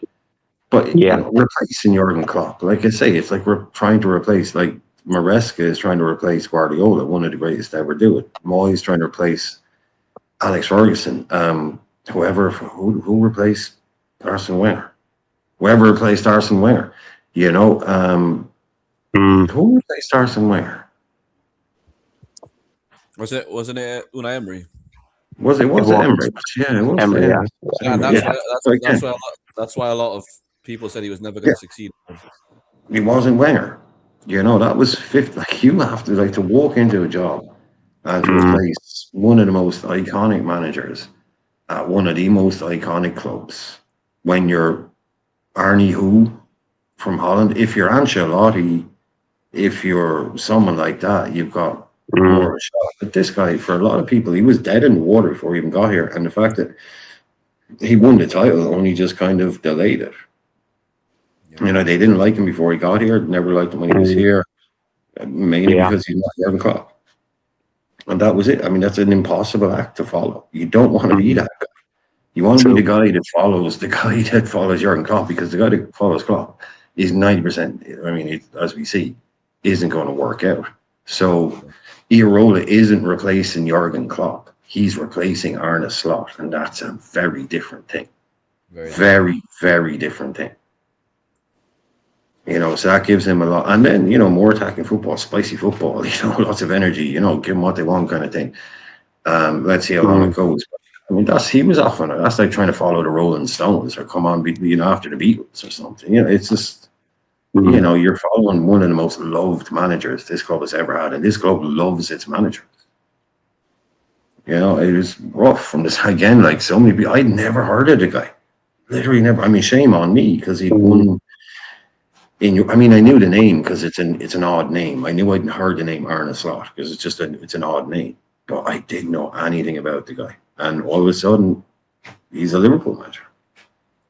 The fact he was bald didn't help. The ball fraud thing was just such an easy. I mean, even that didn't help. Maybe he should have gone to Turkey before he got to. I don't know. Do you know, my interest is in. Hero's got a good touch on him, Bernie. At least the Hero's got a good touch on him, right? They can't do that. No, but my interest is in Verge at the moment because he missed the pre-season and so we didn't see him react to Iraola and how he would react with him, you know, and he's obviously the captain. So he's given away penalties already, Bernie. He's already given away penalties. Well, I'd like to. I would just like to see how, because he must be jaded, Brian. You know, like I think Zia said before about him, you know, not playing so well. I wanted to argue at that point and say, this guy was battling. It was a bit like a Stevie G, I think, last season. He was fighting fires on all fronts on his own and couldn't take a minute off. And he's aging as well. And he's seeing like Mo Salah going and watching Kanate. He knows like everything around him is going up in flames, and yet he's still there hanging in. So I give him a lot of kudos, Verge, for, you know, last season. I'm just really interested to see because I think he needs almost like a shot in the arm, an injection, you know, to be motivated again by. Don't do drugs, kids. Don't do drugs. No, bro. You know, Iraola is almost, you know, Verge has played for bigger managers. But no, he has, absolutely. Yeah, and Iraola's almost. Is that something you think, Bernie? Do you think Verge is giving him the eye kind of thing, you know? I think Verge is really sussing this guy out, thinking you're the guy that's in charge of definitely my final years at Liverpool. Unless something catastrophic happens. Well, that's what I mean. That's like about watching him, you know, to see how he gets on with the manager, because it's going to be huge for him, isn't it? You know, to see. Like I want a lot of those other guys to respect. I know you're saying like I want 98% of our squad to completely respect this manager before he even speaks to them, kind of thing. I know what people and humans are like. Yeah. But yeah, the Virgils of this world, yeah. Not that he'll need convincing, but like, you know what you're saying, he knows what he needs, and he knows what a manager looks like, Bernd. No? I mean, yeah, he's the one. That's what I'm saying. Iraola's got to buy Verge over. I'm not almost impressed. Not almost impressed, Virgil. Not that, like, but yeah, no, but he's got to buy into Iraola's, you know, his scheme, doesn't he? You know what he's doing, what he's trying to achieve. Will he thrive in his football, though? I mean, is it because, like, we all know when you get to the age of someone like Virgil could retire in 2 years, basically at the level that he's at now. But when you're in any kind of sport, especially one like this, when you get to this kind of age, the drop-off is going to happen, but it happens incredibly quickly. Yeah. So at some point in the next 18 months, Virgil could retire in 18 months and still being a top player. I don't know, he will retire in 18 months, or by the end of this year, Virgil could be like, Jesus, lads, we're looking at a McAllister last season version, Van Dijk, if you know what I mean. Someone who's clearly dropped off, and I don't want to see that happen because he's ridiculously violent. That's what I'm saying, Brian. He's the guy I'll be looking at this season, because for me, he's the most, you know, influential player on the pitch, and he's got to buy into Areola to refresh Oh, he will. him and to He will, re-energize him. And if Yeah, he he will. does, if he He's club does, captain. yeah, I was just Yeah. going to say, if he does, the rest of the No, players. he brings everyone with him. He brings everyone with Yeah. him. Definitely. Well, I mean, the ones that want to be there, I mean, it's there's ones I get it, like, but I don't need the whole squad to be sitting there going, Virgil, is it good? Are we good to go? Yeah, we're good to go, guys. No, but you do need him to bring that whole kind of level. But like someone like Munoz is going to be, I'm here to play for this manager at this club. Yeah, they're You know, all you new, need aren't a they? mix. Yeah, you need a nice mix of it. Yeah, you need Virgil to think, yeah, this guy's good. I don't know how good he's going to be for Virgil's legs with this, high intensity and high line and all that. And he is. Hopefully, maybe we might have more of a slightly specialized training regime for Verge. Maybe would be a good idea. 5,000 minutes last year plus a World Cup. I We think need he'll. to I think pull he, this guy. I think he'll let Verge sit back a bit and use the others to go forward. I don't want to see him anywhere near the cups. No. Nowhere. I don't want to see him anywhere near the cups. I don't even want to see him on the bench for the cups. Right up to if we get to quarter, maybe semi-finals. Give this guy as many breaks as you possibly can. I want to see him play, if he's fit, every Premier League game.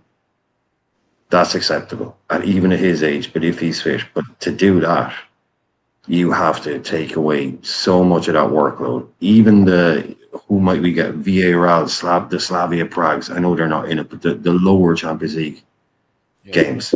Not even on the bench, at home. But do we have the squad to do that, John? I don't think we do. No, I don't think we do, Brian. I think we're going to see him in some places we really don't, and we're going to be like, really? Virgil's playing this game? Again. It's just what we do as a club, Brian. Yeah, we don't stack the squad enough. At least get that 5,000 extra. Give me a Premier League season. Give me a full Premier League season of Virgil, and I really don't care what else happens, to be honest. We won't see Leone till October, probably, so. Chambers, Mbaye, or Ndiaye, give me that in the cups. Give me that away in the first round, the FA Cup, second round. Yeah. Give me Ndiaye and well, maybe like a Rojo or something like that, and then you got Leone and Jackie back and Virgil, whatever. Yeah. But yeah, like I say, not Virgil, not even on the bloody bench. Just leave him at home. He's not traveling. Give this guy an extra day off, an extra massage, extra day in the pool, whatever he needs. But if Virgil's like, no, I know my body, I need to play. Okay, let him play. But keep, like I said, almost like a specialized, what does Virgil need kind of training. Yeah. I've got a feeling he's going to be on the bench, though, Brian. That's my inkling for that.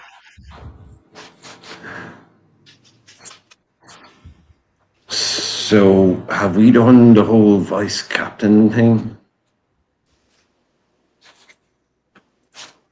Have we announced that? Do we know what we're doing there? Has that been confirmed? I don't think it's been confirmed, Brian, but I think it's obviously Subs later. His vice.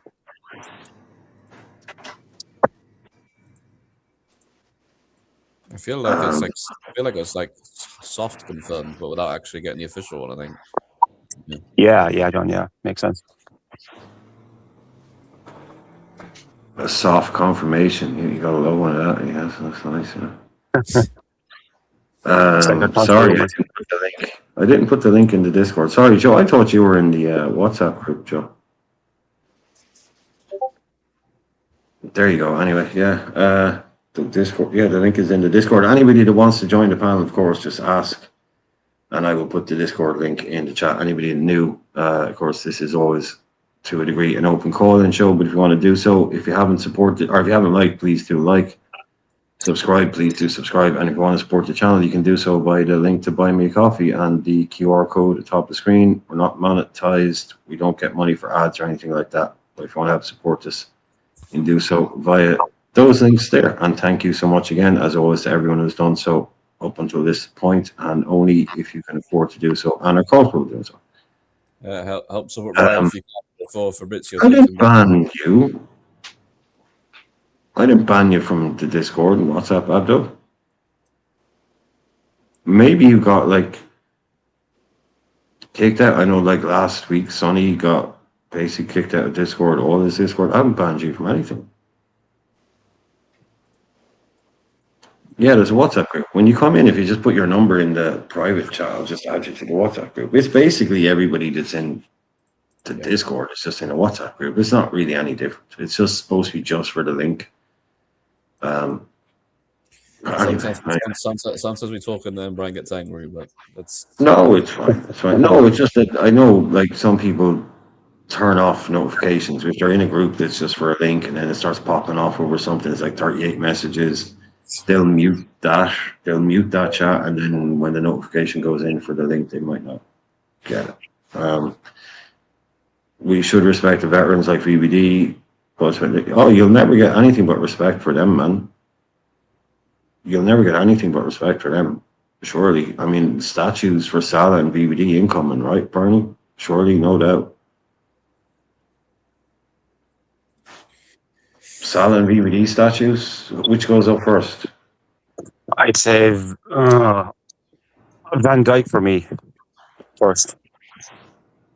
Because I actually, Jay or Ray, I've actually thought about this as well now as I was saying it, because someone was saying it the other day, oh, blah, blah, blah, and then they'll like list off like 3 or 4 players who don't have statues, and like, oh, fuck, yeah, well, if they don't even have them, yeah.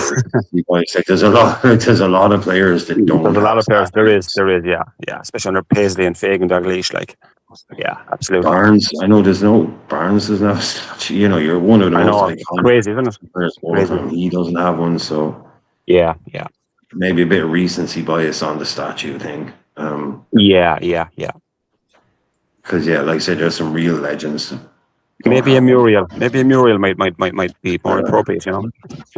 I don't think they get a statue before Stevie G. You No, know. he exactly. Yeah. Stevie doesn't even have a statue. So, yeah. But after Stevie, I would give it to Salah first because he was there before Bird. And from the minute he came in, he changed everything for us. So I'd definitely give him I got Virgil van Dijk for me. Steven Gerrard #1, and then Virgil van Dijk. To be honest with you, Alisson's got to be in there with a shout as well, to be fair. No. No, for Alisson. It's going to be a while. It's going to be a while before. If you look at the people who don't have one, it'll be a while before you got to Ali. Yeah. I was going to say you're gonna have to have the whole courtyard of statues. There'll be no space left. Yeah. Well, you could do that Roman thing like they used to do in Roman times, where like you have like the thing where it'd be like a whole row of statues down one side, and a row of statues down the other side. Like Vatican, where all the gods, all the saints were around us. A lot of noise. I'm just glad Owen isn't here. Owen is always giving out about noise to people. I give it a little minute, but we've got a noise from Joe. Joe's got a lot of stuff. But you know, when everyone speaks, Joe just come in, but there's a bit of background noise. I remember when Stevie Pops is in, Rodney is in, Lucky is in. Lucky's our Manchester United fan. Hugh Dares is our Tottenham fan. Tafser's in. Where's our Arsenal fan? We had our Arsenal fan earlier on. Well, Rodney changes by the minute, so he could be anything.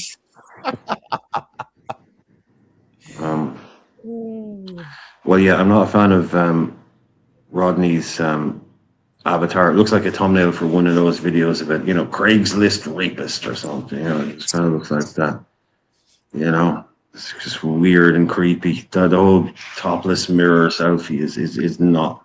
It's not. Sounds of the land vibes. It's creepy, right? Oh man, is it Rodney himself? Because I can't see. I'm watching it on the TV. So is it actually Rodney himself? Rodney said it's Arnold Schwarzenegger. All right. But obviously he's taking the piss because he's Rodney. Yeah. He's got his Lonsdale jeans. His Lonsdale tracky bottoms. That was him in his Jav phase. Clearly 25-year-old trophy. What the hell, look, he's on about this, I mean...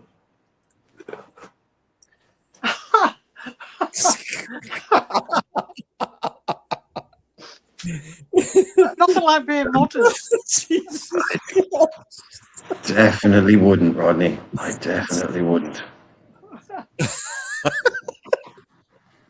Walk around with your top off.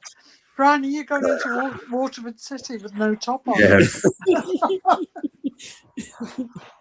the Waterford Dazzler walking around. Oh, fuck it.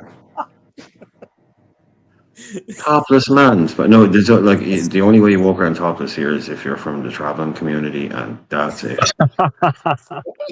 Yeah, that's exactly it. Like in the city centre, I mean. Yeah, Cardell, whatever that means. John is asking, how do you think we finish above Man U with our current squad? Again, this is one of those window shuts at 9 p.m. It's now 8:45. Window shuts at 9 p.m. Do we finish above Man U? I would say yes. We'd need to be lucky with injuries. I mean, it's the whole can Carrick do 3 games a week now? You know, he only had 1 game a week when he came to United. I mean, he's got a big squad. They brought in... Who they brought in? They brought in Santos, Tielemans. Didn't do anything up front, did they? No. No, I don't think so. Do you know, I'd still say no because you know, like even if they've got better players, if they've got them, even if, you know, like the manager, but you can never you know, sort of beat, for me, our fans, because we will take it to another level. Even if the players aren't good on the pitch or the manager's not doing it, we can lift them, you know. So I mean, I know it sounds a bit like twee, but it's going to take a lot to beat us because we've got like that winning mentality. If you go over to United channel, they're literally just going to say what you said, Bernie. Well, I mean, no. I mean, it's been drained. It's been drained out of Anfield every year now. It's quieter and quieter and quieter. I mean, that's not happening so much. You know, it's even that I'm losing faith in. Like those days are, jeez. If the football isn't good now, it gets quiet. It gets real quiet, real early, real easy. I would worry about that a little bit. Yeah, that being a thing. So it can really push us across. I mean, it's still there. It's waiting to come out. But the people who go to the game, they just, I don't know, the noise isn't there like it used to be. I know we're up there for that, but I don't know. Look, the question was, can we finish with their squad? I mean, with our squad, if we're lucky, I reckon we'd be pretty close. I mean, we were pretty close last year. We haven't done much. We've lost some big players. Yeah, they might finish 4th, we'd finish 5th, we'd finish 4th, they finish 5th. I mean, I can see that definitely being a thing. But predictions over Premier League season are hard. But I think the point we made is that, like, again, if the window closes in 15 minutes, we are completely reliant on basically 3 players never getting injured. Szoboszlai, or Wirtz, Isak, and Virgil. Because we can't rely on Ali never getting injured, because we know we will get injured. And then Szoboszlai, I suppose, as well. But Wirtz, Isak, and the spine, spine of the team. We can't lose them for 6-7 weeks, especially Isak. And who's the most bloody injury prone is Isak. You know, Virgil we see stays with. Wirtz doesn't seem to have many problems that way.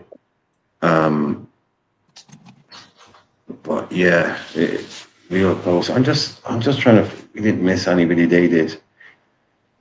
What's that give them? Sesko, Cunha, Bueno. Amad Diallo. They're not great. Yeah, they're not great. But they've still got Bruno. Bruno's probably still got another 20 plus 20 season in him, and that'll carry him as per usual. Bruno. As per usual, 20 it's points. key for them. Yeah. Brian, you forgot the massive free transfer of Carl Darlow, Brian. You forgot that. Game changer. Excuse me, what's happening to Maguire? Is he still there? Yeah, he's still there. They're I think turning they him signed- into glue. They're they signed- turning him into glue now in Bernie, about they 8 signed- months. They sent him an extension, I believe. Bernie. He's still there. Unbelievable. He's going to be funny if he's on going to Olympiacos. Not the idea. Have we walked away from the Barcola deal yet? Don't think so, Joe. Not yet. No? Joe, you sounded a bit stressed. Joe coming in like, ooh, he's gonna blow a gasket. No, I'm just waiting. And because I read something, and as I'm listening to you, I know that it can't be true, because if it was true, everybody would have just lost it by now. No. Because It's still ongoing, as far as we know. okay. So what about Kamara? So now Kamara, Chelsea are in for Kamara, and we're just going to sit there. Is that what we're going to do? That's what we do, Joe. And Jed Spencer's gone to Inter Milan, and we just watched that one go as well. Yeah, I think that was really poor. We could have had him, definitely, for that money. yeah. Well, I think we should have done it, Bernie, but I think our fan base don't rate him though. So like, maybe it's better he went there. He wouldn't get the shit from our fans. Sometimes you have to, look at the fans and think, are they just reflecting what the guys, the analysts are doing in the club? Maybe they don't rate him either. I don't know. Yeah, they probably don't. But the problem, Bernie, is they won't sign anyone else. So then it's like, what's the point of you not rating him? You're not signing anyone, and we're short of that. And we could have made money on him, John. Even if we brought him in for a year or two, we could have sold him on if he wasn't fit for us, if you know what I mean, and still got money out of him. We're going to have Frimpong playing right wing. Oh, no. No. That's what is going to happen as it stands right now. We'll have Munoz on the right wing, Joe. Munoz on the right wing. Who's back up to Munoz? We have no other backups, but that's the only option. We're not going to play Frimpong on the right wing. Yes, Munoz Frimpong, is the mate. right It's winger. going to be Frimpong.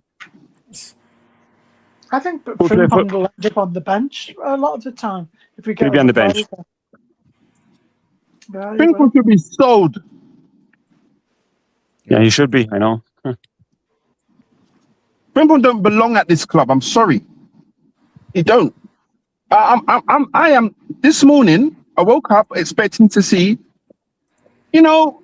movement forward. It's Thursday. Okay, tomorrow, we have a week now from tomorrow for us to go. We're going to be having a real games now. Is it 10 days away? The Premier League's going to be in play. 10 days. I know, yeah. Not good. It's all right. It's all right, Joe. Keep calm. We'll get it done by the end of the window. Don't worry. Are you trolling, or you been? Can you tell me why you believe it? Because I want to believe. I'm trolling, Joe. I want to believe. Do you know what, though? You'd have to think that Hughes, if he's got any amount of, self-esteem in him, you'd have to think that he's going to go out on a high and think, I got these players in before I left. And if he doesn't, he's the biggest fraud. I mean, I think he's the biggest fraud anyway, to be honest with you. But if he doesn't get us, our players in, he never should have been left to negotiate, in my mind, anyway. But you can't, like spilt milk, but he's got to get somebody in, and how, how can he walk into a new job and they said, who did you get in? Oh, no. Yeah. It never happened. If it's any help, Joe, I'm 100% confident we'll get Barcola and Mbaye. Not that I know, but I'm confident we will. Have you read something? Can you send me some links or something? I don't understand what's going on at this. I really don't get what's happening right now, man. And it's like, come on, we're about to start. We're literally about to start soon. We're not getting. It's like this. PSG will not release Barcola or Mbaye until they have Ferran Torres and Götze signed. They have Akliouche we've been saying it for the last 2 weeks, lads. PSG need to get their players in before they can release any players.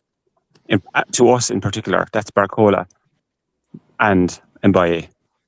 This is like the Mexican standoff we had with Isak, isn't it? Exactly the same, only we've got another player in the mix as well with. That's it, Bernie. Yeah, it is. Yeah, and you know, so we're all sitting back hoping and praying they get the guy in the door. We had it with Gaiki, and look how that worked out. You know, Exactly. but again, the same guy doing the transaction, Hughes. Yeah. Like I've nothing to back that up, George. To be honest, you know, obviously I've nothing to back that up. But I'm just going on, you know, a common sense approach. You know, we know we're in deep. We're in deep. Sorry, Ray. Sorry, my bad. Go on. No, you're okay. Like we're in deep for Barcola. Nobody knows, you know, what's been said or agreed between the two clubs. But I mean, it's obvious PSG need to get their players in before they can leave Barcola go and Mbaye. And I've seen the body language of both Barcola and Mbaye after the match against Villa last night. And it's the body language of players who are about to leave their clubs, respective clubs, without a doubt.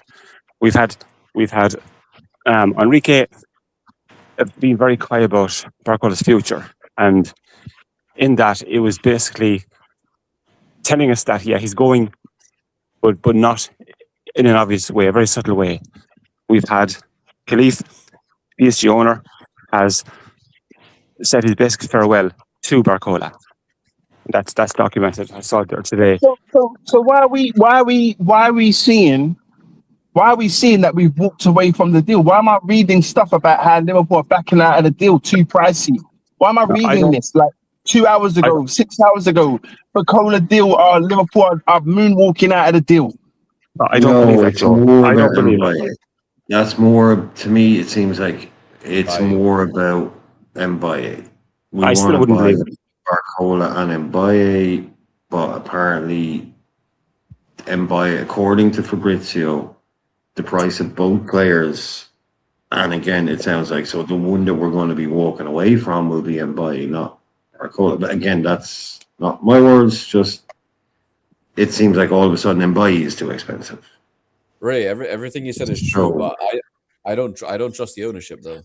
So like, yes, everything you said about PSG, Luis Enrique can say what he wants, and the owner and the PSG owners can say what he wants, but I don't trust this clown Richard Hughes to get it to the line.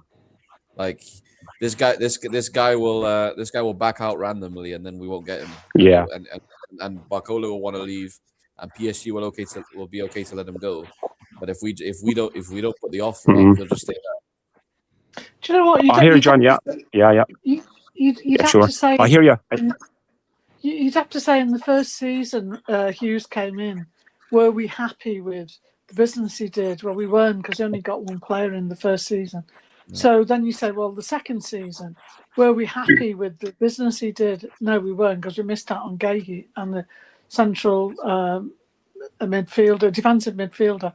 So then you look at this season. Are we happy with the business he's done? Well, no, because we're all sat here, biting our nails, wondering who we're going to get through the door. He's been an absolute failure for me, Hughes. Honestly, I've got no time for it. No. It's fucked up. Sorry for the bad language. He's BS, mate. That guy is a fraud. He is an absolute.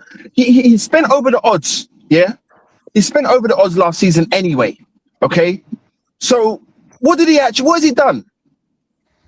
What has he done? The window that just left, January window, nothing, zero.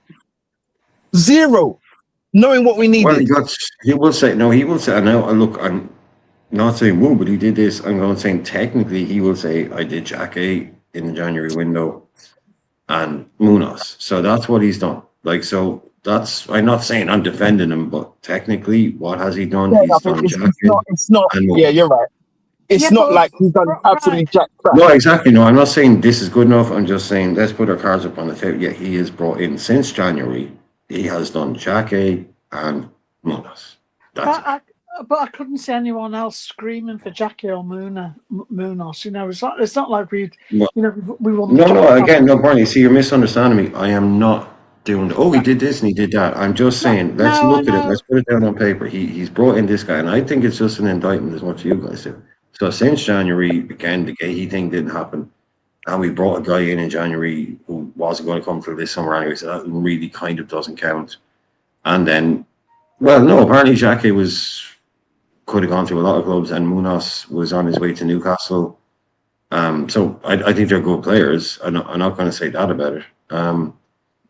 But yeah, I think, like I said, the Wirtz deal was probably a complicated one. I don't doubt that. And he got a lot of praise for the way he did the Wirtz deal. So fair play to him on that.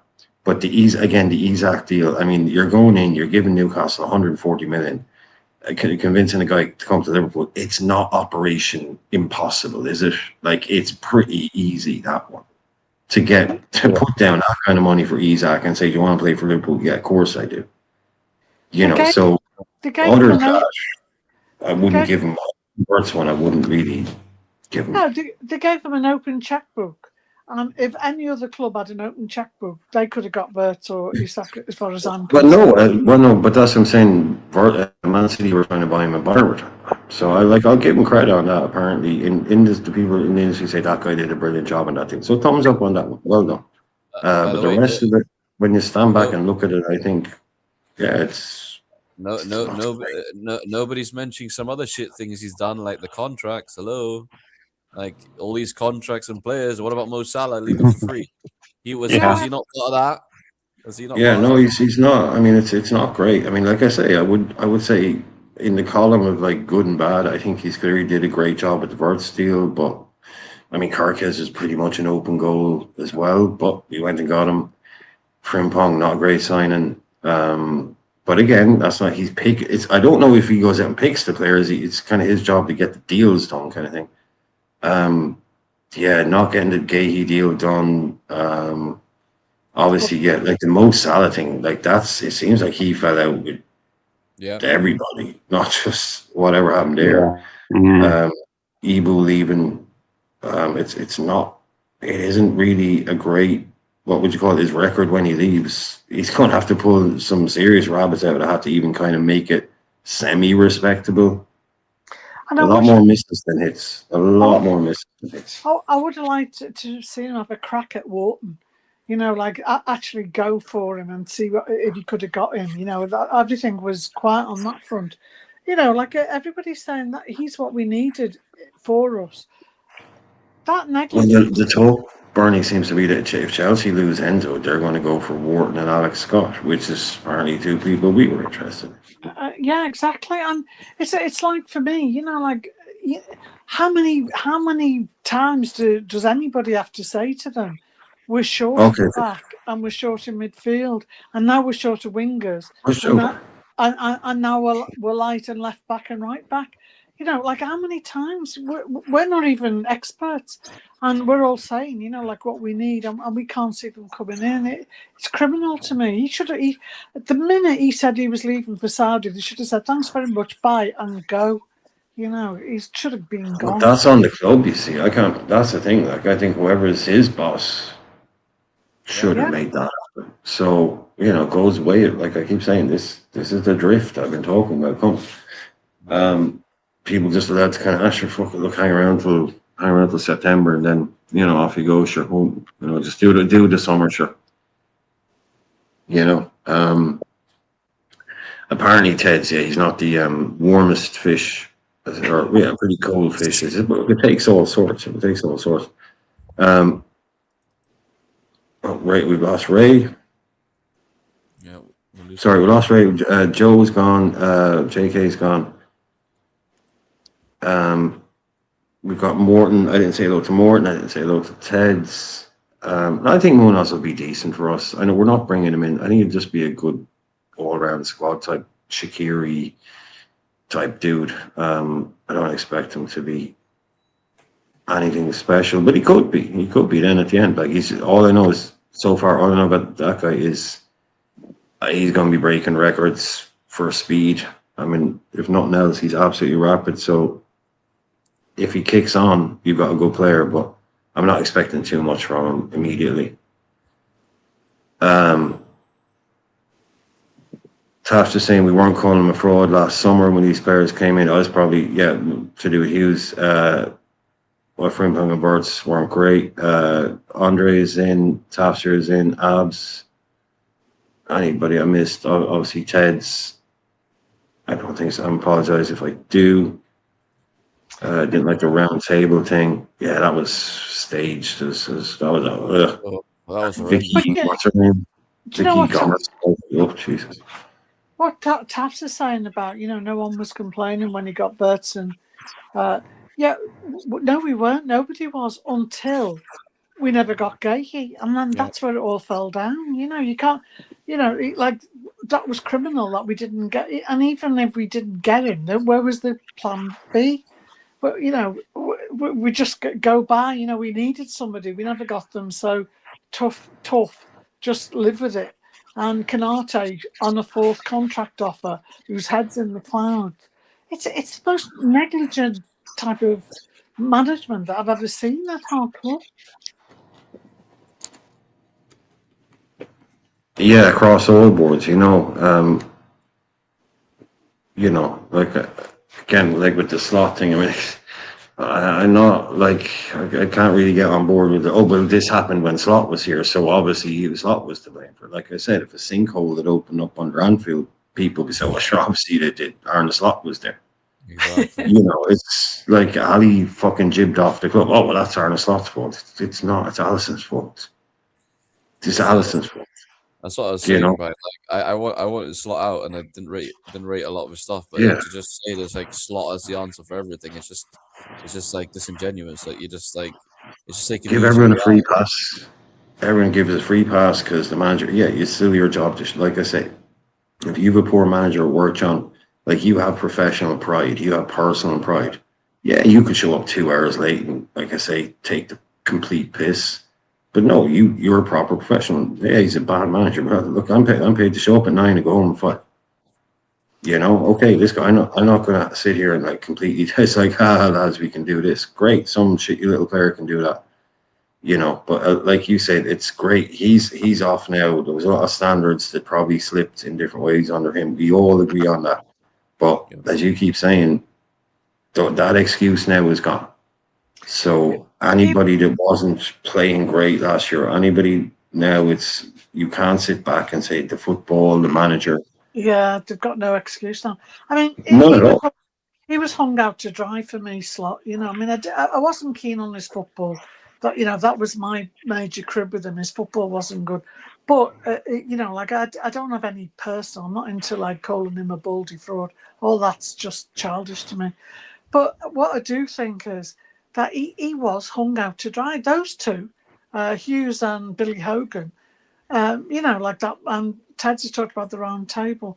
Those two took no responsibility at all. So the guy who none of them at any clubs did. None of all these directors at all these clubs, Bernie, all these managers, like you keep saying, that's why get these guys out in front of the cameras, not just our guys, all these guys, because all managers sitting there going, I didn't buy these bloody people. Why isn't Richard Hughes out there doing a weekly press conference? And whoever the Chelsea guy is, and whoever the Tottenham guy is for that, they should all be out there. Because it's so perverse, Bernie. It's so perverse the way they say. And it's like the whole people in the industry say they changed the nameplate on the door. It now no longer says manager. It says head coach. I know. And it's so perverse to take that power away from them, but then make them do all the stuff that the media and sit there and be the face of it and be the one to people. No, I agree. That's wrong for me. That's totally wrong for me. Yeah, 100%. And you know what? Richard Hughes out there. Imagine that every week, the director of football getting asked questions. Oh yeah, he's pouncing round in his tan and his suits like he's the bee's knees and off to Italy. He's known in Italy. He's known in Saudi. But yeah, get us the players. Just get us the players we need. I'm not interested in the posing part. And also as well, Brian, Slot wasn't the best for putting him, for it's not his fault, but he wasn't the most personable of people in front of the camera. He did his No, best. never your fault. Never anybody's fault. You're Yeah. there to be a coach, not to be great with people. But Exactly. but in the end, helps. I felt sorry for him because it started looking like he was being bullied. Everybody was bullying him, even the journos were bullying him, and I'm thinking to myself, this guy has got a job. I feel sorry for him for day one. Yeah, Day one, the job was too big for him, from day one. He shouldn't have been brought in, was he a patsy? Would you call him a patsy, Brian? Almost like a patsy. It's like he's not going to come and ask for much, that kind of thing. Thanks, John. Thanks, John. Yeah, he's not going to come and ask for the world. He's going to do what he's told. It's Liverpool. He's not Jurgen Klopp. So yeah, it's almost like they weren't happy with Klopp. He had too much influence, so now we'll completely destroy that, and we'll go in the opposite direction, and that hasn't paid off for them, and we're stuck. They were fine when they had the balance right. They were fine, like they have the right idea. They have the right idea. I know people don't. They have the right idea, and it worked perfectly when they were not running who the players were, but they were producing the players for the manager. And then you're giving them to a manager, and you're not giving them.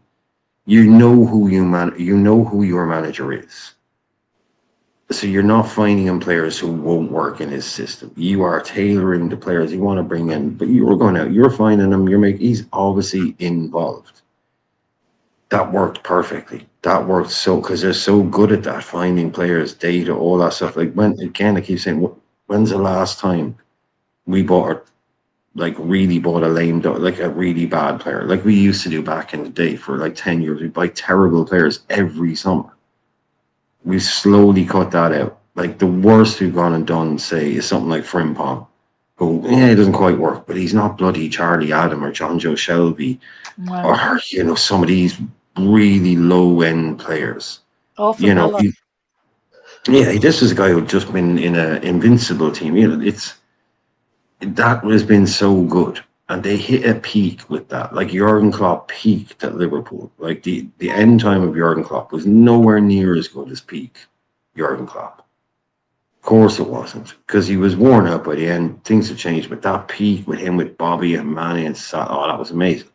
FSG were in a hum. The whole engine was just humming. It was running smooth. Then he wants a bit more power, but you give it to him because he won the stuff, and you give it, and then it gets a bit clunky.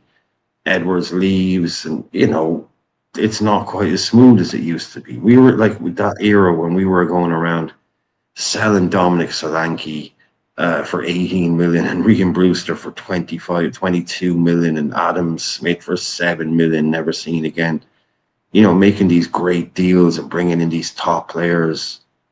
Salah out of nowhere becoming, Salah, ha, Chelsea flop. No.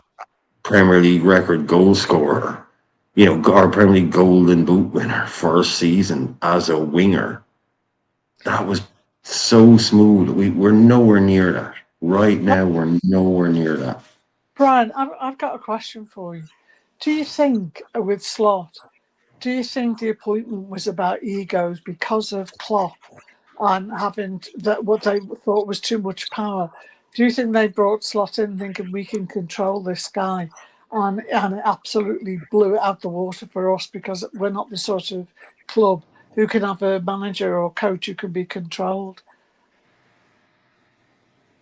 Yeah. I mean, it's not as evil sounding as that, but it's just that's what everybody kind of wants to do now, is go with the head coach thing, and that's where you got Alonso. Like I said, it's gone too. I understand. Like I said, I don't want a manager that comes in like De Zerbi, who's given complete control, brings in a load of players he wants, and then 18 months later blows up and is gone. And then you got a new manager who plays different football. No, it's easy. It's an easy, simple idea. We play good attacking football, high intensity. Jurgen Klopp, Bielsa, Iraola, high intensity. So that's the rhythm that runs through the club. Those are the kind of people we bring in, and we bring in managers who play that kind of football, because that's what we want to see. That's pretty easy to keep. It's not that difficult. and you bring in the right manager for the right players, all that stuff. You don't chop and change and go for different types like Tottenham would do. They go from, a back three manager to like then a 4-2-3-1 manager, all that stuff. You bring in the right manager, but just give them more power. Just give them a little bit more. I think they've taken too much away. I was just going to say that because what it reminded me of was when Slot was saying about Richard and I speak every day and he keeps me in touch and we're working well together. It was almost like he was delighted that he had that sort of position. And the last manager we had that reminded me of that was Brendan Rodgers, because he was so delighted that he'd landed this position at Liverpool Football Club and he couldn't keep it off his face, and I know that it sounds a bit, but we want someone who's not so grateful they've got the job. They don't think they've won the lot. I can't believe here Yeah, we want someone who can command it because they believe they've got the right to be there and do it. Yeah, that's the thing. They're breeding them out of the game. That's what I'm saying. They're breeding these managers out of the game by making them all 32-year-old super coaches, and and like I say, they take away the power. Like I say, the managers had too much power. You need a club manager, like I've been saying, the synergy, but give managers more of a. I suppose my way of looking at it is if you're in a room and you've got a short list of 3 that everybody agrees on, then give the manager the final say, the coach on if everybody in the room is happy to get any one of the 3 players, give the head coach the final say, at least that. And I don't know that doesn't happen. Every team has their own way of doing things, but.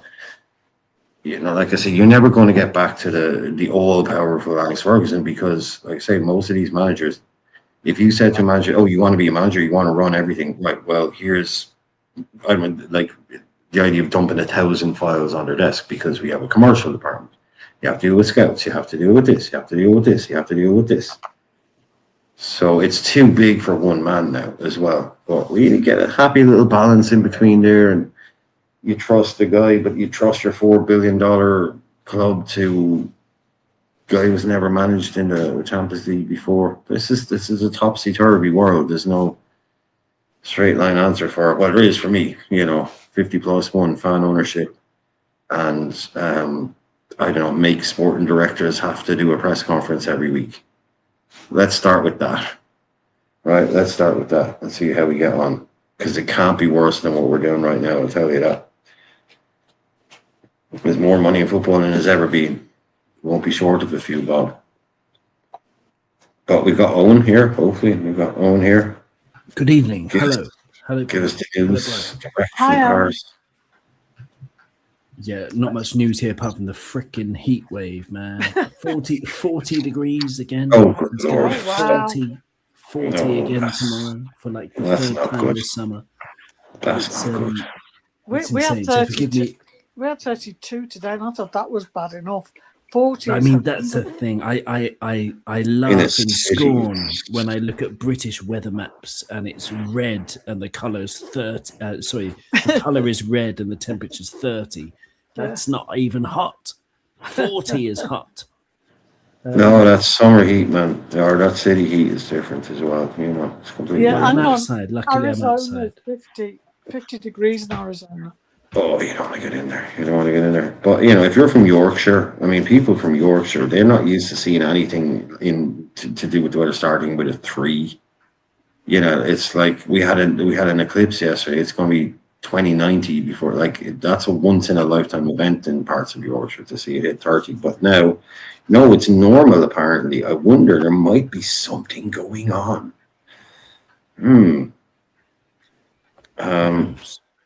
Yeah, something to do with the weather, perhaps. The people have been warning us about. Yeah, I was going to do that colander trick, but I thought, knowing my luck, I'd end up with No, you need to don't. Jesus Christ, Barney! If you even attempt to do anything with another kitchen utensil, I can't. I just. No, but Don't.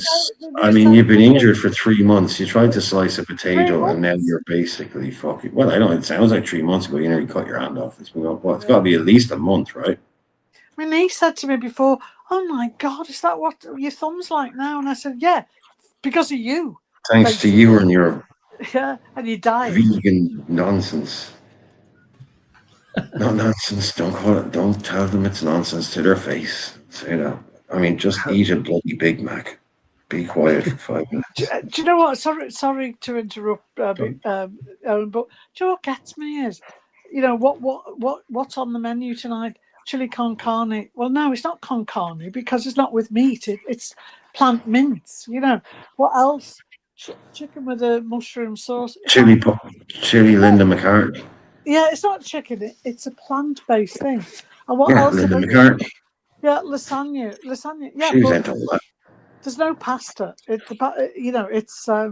courgette and what's the other thing? Pasta's probably murder or something. Oh yeah, an aubergine. I tell you what, my house used to smell okay, but now all you can smell is vegetables reeking through the house. It smells like what would you call them, like a 90s new age traveler or something. Well, I mean, at this point, I think it's probably worth saying that I'm not vegan, but I've been living with a vegan for 16 years, and I know it's been quite the journey. I have discovered separate frying pans, separate ovens, separate pots, separate utensils. We just cook separately, 100% separately. I can't remember the last time we had a meal together, but there's it's fine. Like, I don't know. I have discovered some pretty good vegan options, and considering the climate, there is a pretty good argument to cut down your meat consumption. And can I just say, I'm not just doing vegan. I'm doing vegan, keto, gluten-free, and anti-inflammatory. Try doing that. Oh, it's basically what it's like. It's a level 12 of, really, really annoying cooking. No pulses, no wheat, no barley, no nothing. This girl just. Yeah, there's nothing. It's just vegetables, and you're supposed to, deliver something that's like restaurant worthy. My goodness, that's a challenge. Wow. I think that's what AI was invented for. But anyway, I think that's what your own money was invented. I mean, bloody hell. Ask if you had an auntie like Barney and you asked them to do all that, they were like, okay, and then they did it. I mean, this person does not realize how blessed they are. I mean, if it's the vegans that shut me down, man, if it's the vegans that shut me down, I don't know if you heard about the drama, Owen, but we're walking on thin ice over here at this channel. But dear me, you've been threatened, you've been warned. I've been Romanoed. I've been Romanoed. Oh my goodness. I've been Romanoed. I've got now yesterday I received 2 copyright strikes on my channel. Because of way older videos that I used to show Romanos talking about transfers and stuff. Never used to have an issue back then, and all of a sudden, yesterday I get an email saying I've got 2 copyright strikes, 1 more, and I'm gone. And what looked to me was like they were trolling through my videos. I have a lot of videos, as you can imagine, and it seemed to me that they were scanning my videos, and I did not know if they were finished scanning my videos. And there's plenty of videos with Romano on them, because when it was quiet, I'd start a show, and if he'd done a thing, I'd play that at the start, and just let people come in, kind of thing. It took up a bit of time. And so there's loads of videos like that. So I was panicking. So I just sat there hoping. I spent, I think it was like an hour, just sat at the table, just deleting every live show I've ever done. Oh, so all my previous, all our stuff, all our content, other than the last few live shows where I know I didn't use anything like that, and a couple of really early things where I did nothing. God, yeah, it took me about 40 minutes. I deleted everything we've ever done. Pretty much all our life. But I was sitting there thinking, which is worse, deleting all of these or not deleting them and getting a copyright strike? No, yeah, that's true. But you would think, I mean, Romano, there was a point before he hit the fame that he has where he would have been overjoyed that people were using his content and sharing it in the way that you are and the way that we are in terms of talking about what he's talking about, because, you know, that's how you get into the limelight in the first place, get people talking about you, right? So at one point he would have been delighted that you were doing that. And now, because he's now in the limelight, because he can pay someone to trawl through whoever's, like, you know, the whole web to see who's been, you know, taking what he says and reusing it and then going after them. I mean, what's the point? Like, what is the point? What's going to happen if Well, we talk about this stuff? someone made a suggestion earlier on that basically he would never have done it in the past because he would have actually physically do it, if you know what I mean. Yes. So someone was suggesting that maybe he's now bought some AI software. No, that's entirely possible. My question is more like, why? Like, what's the problem? Oh, I know, yeah. What's actually going to happen if we talk about, you know, I mean, can I just say on the record that my views do not represent anyone on this channel other than myself? But I think he's a complete bozo. He's a bit of a chump. You know, he's just like a puppet for the agents, and he feeds a lot of stuff that is untrue, that he's been told by agents is true, or other people, and he gets used as sort of like a pawn in the chess game of transfers and $1 million deals. And so he's therefore this kind of, I don't know, like celeb ITK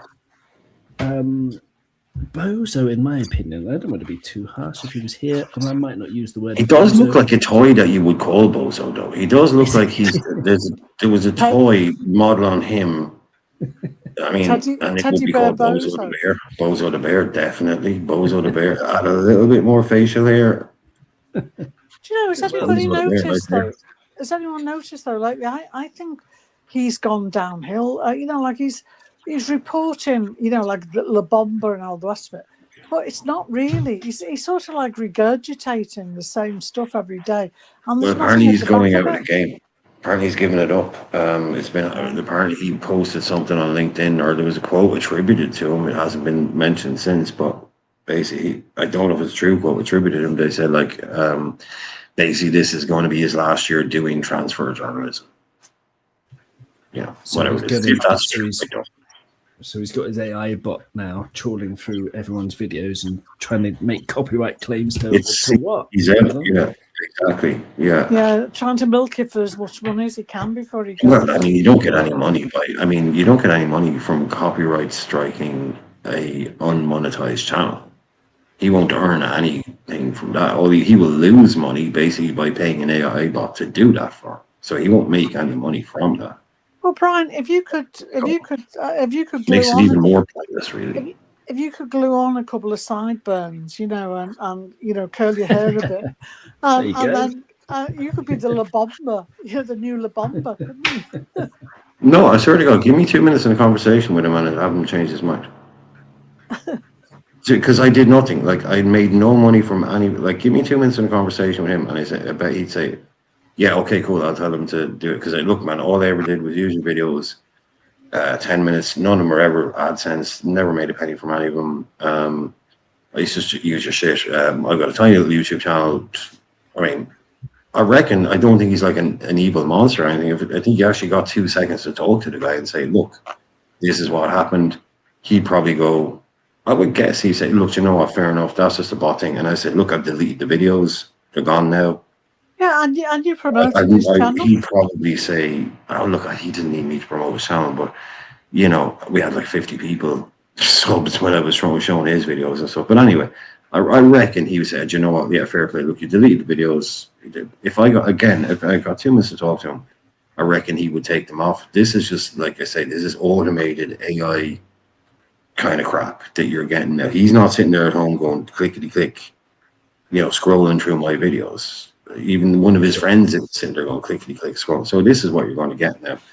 But the thing is, it's really worrying because it was, like I said, it was stuff that I did 8 months ago. So it's not stuff that was flagged then. So I immediately think, oh fuck, but what else did I do 8 months ago that some other person's bot might find?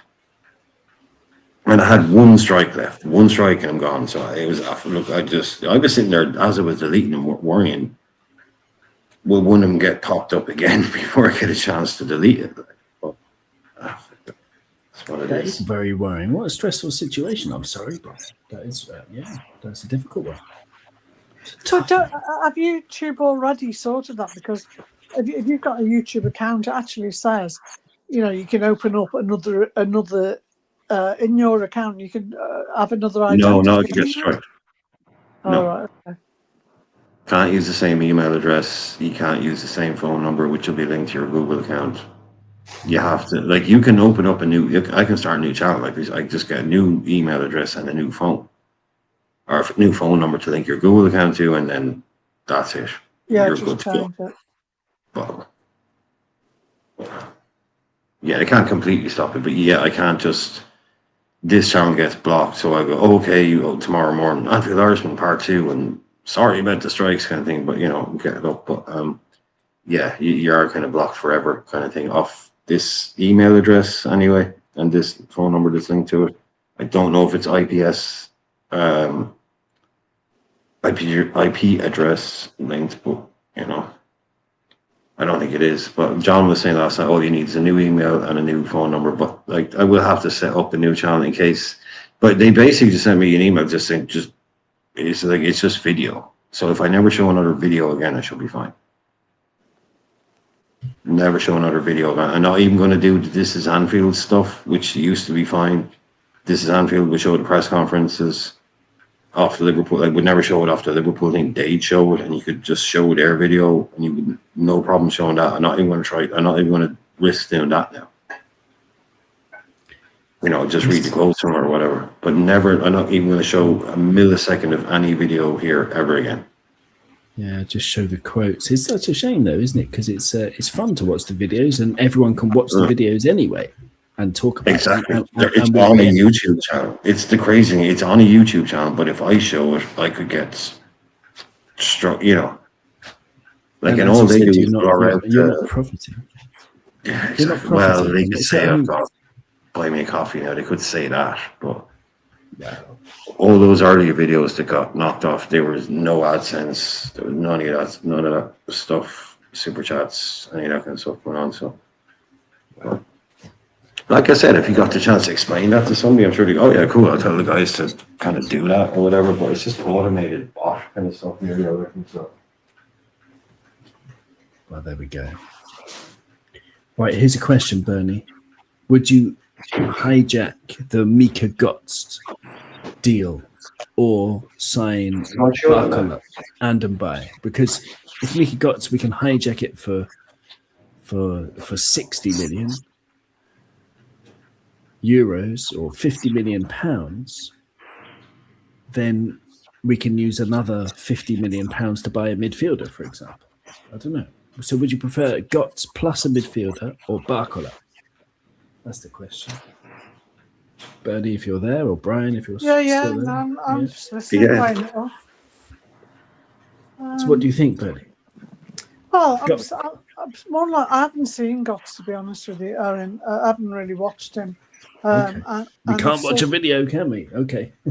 No, I used to be able to show the Brazil Scout videos. They're great. I reckon I still can show them. No problem with them, but I won't even risk that now. Okay. I feel as if we've all invested into Barcola, thinking what he could do for us. So at the moment, I'm probably really far down that road, if you know what I mean. And as I say, I haven't really studied Gotts. So that would be my answer. Well, as someone was asking me, like Ray was asking me earlier on, we did bring him up. I can't do the thing where I show the live show, but it's like, it's at least 2 months ago, 3 months ago. Same with Chem Andreas, months ago. We were talking about these kids. He's out there, he's obvious, but like I said, he looks he is an incredible player. He looks like a Kvaratskhelia, but he's doing it in the Eredivisie. He's doing it at Ajax in the Eredivisie, and the jump from there to England is massive. So he would technically, his technique and all that will be the same, but he wouldn't have anything like the kind of impact in England that he has in Holland because it's a far weaker league.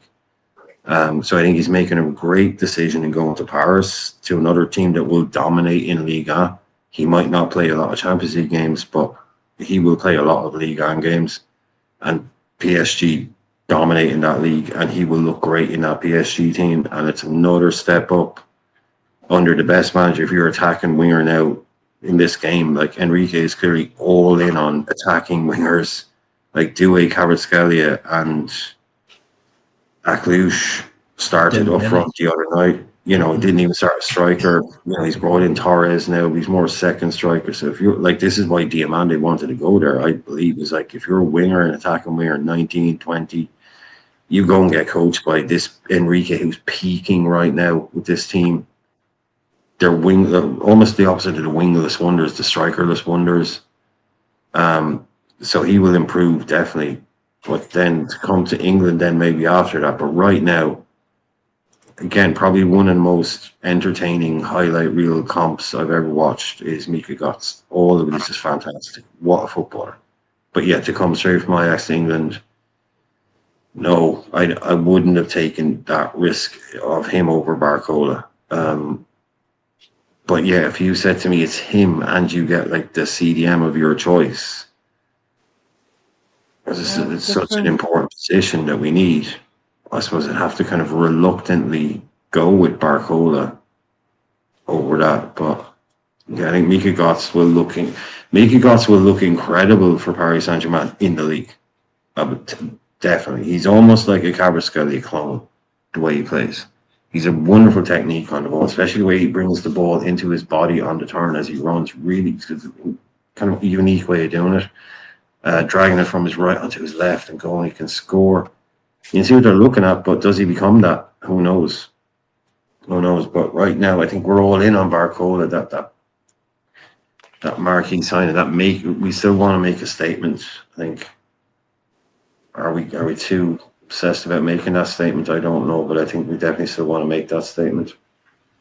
I think we are too obsessed. If you're going to make a statement with Michael Olise for 250 million. Wow, that's a statement. But like I've always said, Owen, it's one of the biggest flaws of this club, and it was brilliant when I called it bullshit when it started.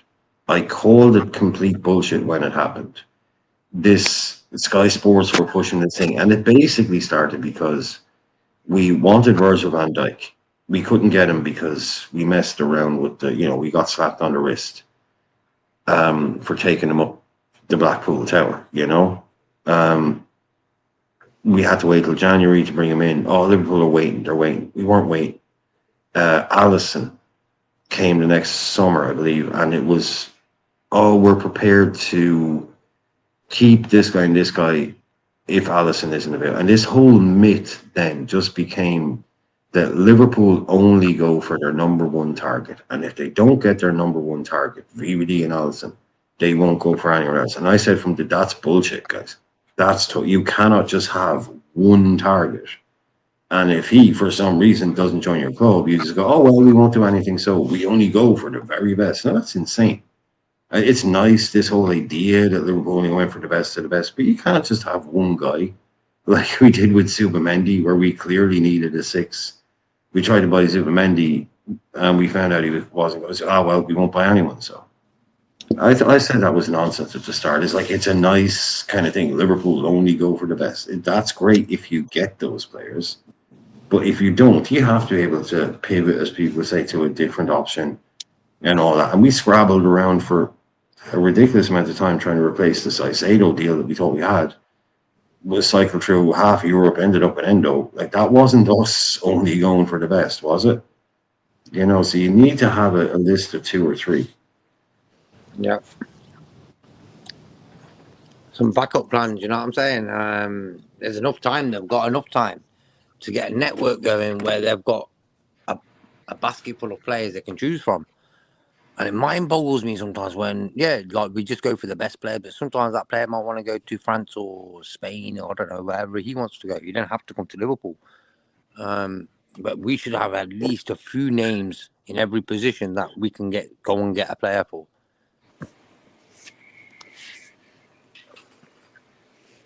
Oh, it's another one for Newcastle, is it? Another rejection for Newcastle. Oi.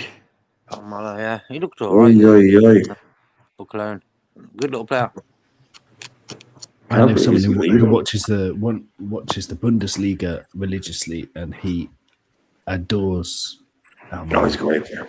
He's a great little player. Yeah, he's a great. I know if you say, "Oh, he's a great," not a great player. Look, it's an Irish. He's a great little player to watch. Yeah, definitely one. I mean, Couple of years there, Dortmund. he's been linked to us a lot. He's one of the names that gets thrown in of the six: Minte, Almala, Pardo, Barcola. But he's always in that kind of but like second tier kind of names. We'll see More how of he does at Dortmund. I reckon he'll smash it there, then get a big move somewhere, like a big move. You know what I mean? It's gonna happen. That's why we should get in there now. You know. I reckon Liverpool are at that stage of their sort of like we don't really wait around for players no more. We just want the finished article. Hence why we're buying big nowadays. Like I've always said I've no worries in doing the whole. Again, I've no problem with let's just say we had got, and I know it's inflated, and I know it's different now. But back in the day, where a small club buys random player from very small foreign league for a cheap price, they come in, they show that they can cut in the Premier League, and we go in. Okay, cool, we'll give you 10. You got them for 2, we'll give you 10. You know, that kind of thing. I've no problem with that. Like, oh, why didn't we go to, buying from Independe Della Valle or Argentinos Juniors? Why? Because just, let them come to the Premier League and let them prove themselves, and then we'll go and buy them. We don't I have no gamble problem with that. Mm-hmm. But the problem is now, JK, that Price now costs you 100 million quid. Yeah. Like it used to cost you 40. Yeah, man. Yeah. Back in the day, they'd pick him up for 2-3 million. You give him 40, everybody's happy. Now he's 90. Yeah. After 6 months, Rayan is 90 million or whatever they would take for him. Forget the release clause. This was release clause. 6 months in the Premier League. I'm not giving you 90 million for 6 months in the Premier League. I don't care who he is. No chance. Absolutely no chance. 90 million for 6 months in the Premier League, even if he did play on that's crazy to me. It's steep. Him going to the World Cup for Brazil, that will add another 30 on top to get that 90 figure. You know what I mean? That's crazy. He's a good player, don't get me wrong, but 90 million straight away just after 6 months. Whoa! Don't need too quick. That's what's happening. Like I say, the whole idea that they want 130, it's not that they want 130, it's just he's got a release clause, but if he's release clause 130, that doesn't mean they can't turn down 90 million pounds. Like I was saying last night, there seems to have been this weird misunderstanding what release clauses is when it comes to this guy. Something happens every year. Every year, Barney, something weird happens, doesn't it? Every summer something happens. I know from watching this. No, sorry, Barney, but you'll be with me on this, right? Every summer, there's something happens, right? That happens every single summer. And all of a sudden, there'll be this one thing that just happens, and for some reason, it'll just become the big thing. And everyone's like, oh, how is this happening? And you're sitting there going, this happens every year. Yeah, but for some reason, it just becomes a big, oh, why is this happening? It's like, this happens every year. Why is there's always one thing that becomes the big story. Don't we? Yeah. Everybody's looking at us. And like the 100 million is like now. 100 millions are sort of, if you're a good player, like better than good, you know what I mean? Straight away, hundreds on your name. And that's what we're at now. Like Declan Rice, Casado, Enzo will probably go to Man City with 125. So your average, I want to say your average player, but your good player is costing you 100 million plus now. Barcola is no way in a million years really worth that price tag there. Realistically, in the real world, it'll be about 60 million. JK, do you remember last season when we were negotiating for Isak? I remember we were talking on this Brian's channel, and we were all saying, what's going to happen in future is when they see us coming, they'll put the price up because they know that we'll pay it, and that's what's happening to us. It's happening to other clubs around us. It's happening to us every time we look for a player.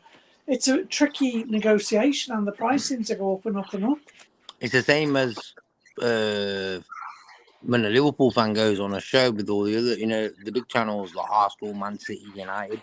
They all gang up on that Liverpool lad who's on that show. So they're doing it in the football world. They're doing it. Well, they'll tend to gang up on the dickhead. They'll tend to gang up on the dickhead. Basically, these shows. What I've learned: just don't be the dickhead. I mean, CU's coming in crashing out over, I've heard these on these other shows, and why you listen? Like, I can't help you if you're listening to other shows and they're talking absolute crap, and your brain is getting mushed up by listening to whoever you're listening to. Just, use your own head and see where things are going. But yeah, if you were to listen to, apparently, like I've been very critical. It sounds like hopefully I've addressed it. It's been made out I've been very critical of Ronald Araujo, the player. I haven't been in any way critical of Ronald Araujo, the player. I've only said what I've been told about him. But I've been massively critical of the fact that FSG looked at what we needed and decided that the thing to do was to make a sticking plaster loan move. It's nothing to do with the player. Nothing to do with the guy at all. It's just that the club looked at what we needed and went, okay, yeah, how are we going to deal with this? We're going to loan in a dude who everyone is saying, if he can get back to what he was a year and a half ago, you've got a great player. Like, that's our response. Like, the club that last year went out and broke the British transfer record and bought Florian Wirtz and bought Ekatike. This is what we're doing. I'm criticising the transfer, not the player, which I know can be a bit difficult for some people. Some people want to slag him player. But, I mean, he is dropped off massively. You talk to Barcelona fans. He was brilliant a year and a half ago. He's great, all that, but he's had issues. So if you can get him back to what he was, but it's a lot of if you can get him back to what he was, so fine. That's what I'm just great if he does, but I'm criticising the transfer, the ambition of the owners, what it says. It's not really fooling anybody, I don't think, but he could go on to be an absolute gem for us. But that's not the point. I think it's two separate points. You don't have to go, oh, well, who else could you get for 55? That's such a redundant question. Well, who else could you get for 55 million? Yeah, and then people say, oh, it doesn't matter because if he's shit, we can send him back. No, it does matter because if he's shit, that hurts us as a team. If he's poor, he's one of our main defenders. Oh, he was terrible. Oh, it doesn't matter. Yeah, well, if he was terrible, then that might actually affect our season if he's terrible. So we don't need that. That's just such a terrible. Oh, it doesn't matter because if he's shit, we can send him. Hang on, so we're buying players. Oh, well, he might be shit. Who cares? Like, that's what we're doing. Oh, well, no, it doesn't matter if he's shit because he ain't costing us anything. No, it does matter. It really, really does matter. Are you going to say, like, if he gives away, I'm not going to criticize the player, but if a transfer comes in and he gives away a penalty at Old Trafford and scores an own goal, you're going to say, oh, well, it doesn't matter, we can send him back. No, it doesn't matter. I'm not saying he's going to do those things. Well, it's such a weird thing now for Liverpool fans to say it doesn't matter if this guy is shit. You would not say that about a guy that we bought. You would never say that about a player we bought. Oh, it doesn't matter if he's crap. Because we'll just get no. It's a very weird. But again, look, I can't tell people what to think or what to say or what to do. So if that's how you feel, then fine. But it's an odd way of looking at it. It's a very odd way of looking at it. I agree. But the idea that it's free because it's a loan, or obviously we're paying wages, but there's no transfer fee yet. If there is going to be, then that does no loan fee apparently. Yeah, which is great, but In terms of, it's great Warning in terms sign. of, yeah, it's a warning sign in terms of the quality of the player, but it's great in terms of, okay, then you've got plans to build the squad. Then, you know, like if that's your solution, is that you're going to take a huge risk to save money, to save on a transfer fee, then get the players in that we need. But Because that's the thing, Owen. That's the thing. You're spot on. You said it like this is fine if other things happen. but so much has got to happen. But then, you know, Yeah. I was listening to the Anfield Wrap earlier, and they were talking about next year. And of course, I'd forgotten. Like, Ali's going to be going. Yeah. Well, probably. Yeah. Definitely. Probably. I mean, maybe not, but you know, he's aging anyway. But Virgil van Dijk will be another year older. McAllister will have 1 year left on his contract. Mm-hmm. Curtis Jones, if he stays, will be out of contract. And there's loads of players who are out of contract basically, or you know, at the point where they've got 1 or 2 years left. So we're going to need another 7 or 8 players next summer. So we need 7 or 8 this summer as well. So, like, what's holding them back? You know, like, are we going to buy 15 next summer? Is that the plan? What's the like? What's going on? It doesn't make any sense. I can't see the strategy yet, and it's getting perilously close to the start of the season. A year is a long time in football. A year is a very long time in football. Finn is saying school math, school something. School. What are we doing? Hang on my eyes. School of Inner Standing. There you go. He's 4th or 5th choice centre back. Who is? Who? Raho, Virgil. Who do you mean? But a new name, could see it. Yeah, the Polish league is the Ekstraklasa. Is it the Polish league? I think it's called the Ekstraklasa. The Premier League. Yeah, I'm pretty sure. Yeah, it's the Ekstraklasa. Raho. Yeah, I mean, I think Virgil has 1 more year left in him after next year, as part of the squad. But that, you know, you need to give him some. A lot of time off and a lot of breaks and stuff. What are you doing? Sorry. Wait a second. Sorry, the dog. 1 second. No worries. No worries. On the same like that, I wouldn't just keep on buying players for the sake of buying players and they're useless. What's the point? Well, yeah, but there's the tier in which Almala resides, where he's not going to be too expensive. He'll be 50 or 60 million. You could get 5 players in for 250 million instead of 3 or 2.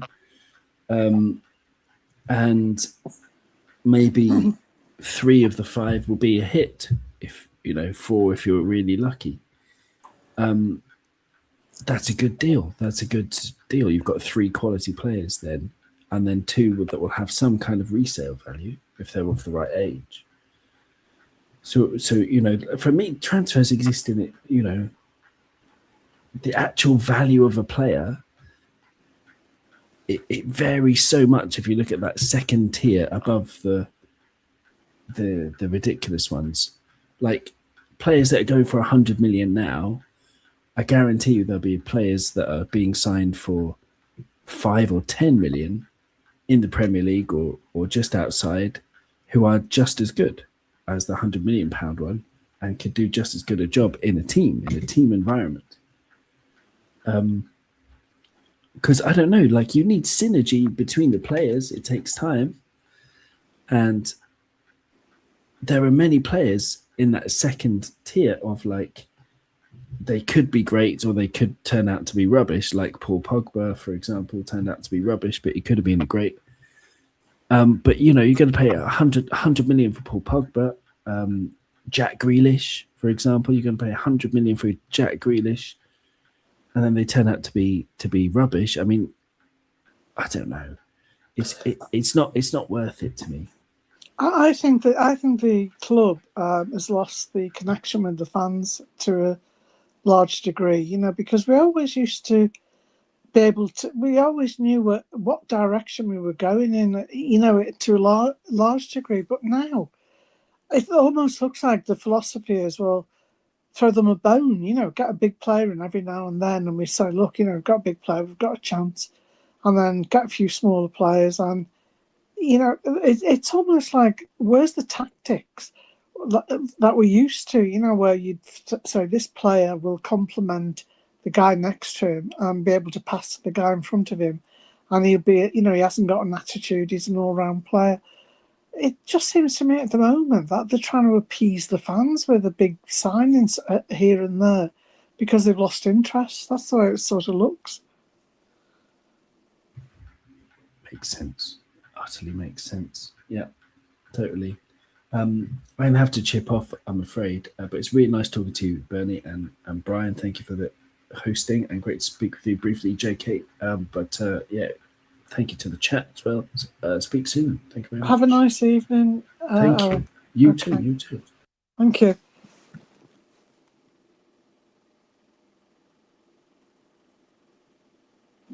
JK, you still there? JK. Yeah. Oh yeah, you're still there. Yeah. I thought I was on my own. It's your show now. I've had to. Well, Brian has asked me to do that a few times when he's had to disappear. Sorry, 1 sec. Yeah, I will be back in just 2 seconds. 2 seconds. Sorry. Yeah, no problem. So what do you think, JK? What do you think the aim of the club is at the moment? Do you think that they're winding down to sell, or do you think they're still going for it? They're winding down to sale for a sale. Yeah, just the energy of signing anyone, that is a bit of a joke. I think if Barcola comes in, yeah, sound. But we still need two more. And they're not really doing it. Should have been done about 3 weeks ago, all this. Yeah, it's the fact that, you know, like, that's what I'm saying about it. It's almost like they give us a big player and they think the fans will just, oh, great, we've got Barcola. But it's not addressing the issues at the back, which are glaringly obvious, where we need, you know, other players. And it's almost like they would, I don't know, you know, look, you know, none of us know, do we? But you almost feel like they've had a board meeting and they've said, well, look, you know, we'll be gone soon, but give them a big player, big signing, you know, keep them happy. And what about we need these players at the back? Well, if you've got some big signings there, maybe get the goals and get them in, you know, and then they'll have to fight for the back. I mean, I'm not saying it's that, but that's almost what it feels like. Enough. Yeah, and the thing is, we've got Leone, you've got Jacquet, so it's not like we have got players there. It's injuries is what's costing us our defence. If Owen's gone. Thanks, Owen. Sorry, Owen's gone. Oh, P7. It's fine. No problem.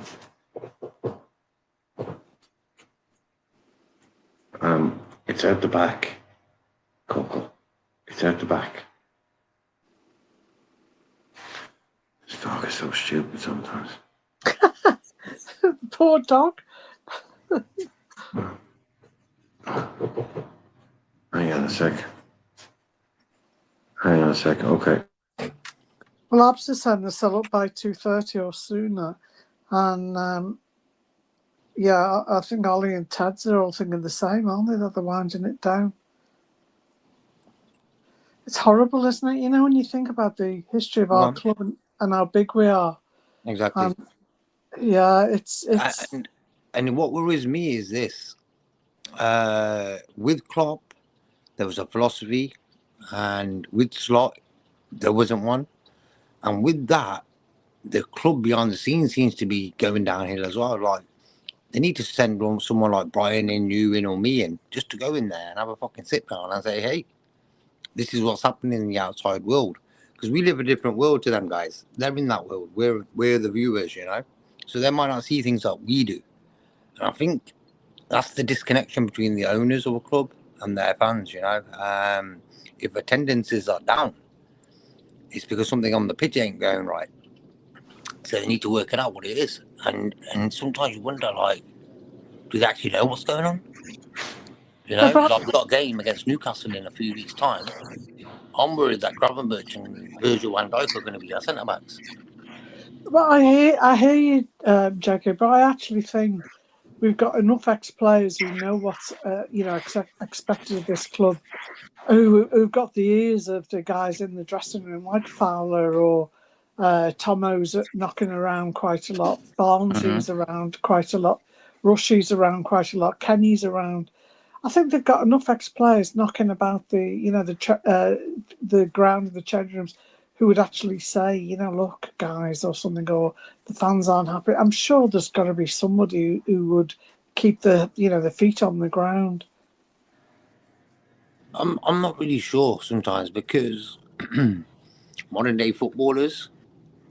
I think Stevie Gerrard, behind the scenes, off camera, would have a word with a few of them, if you know what I mean. I can imagine him doing that.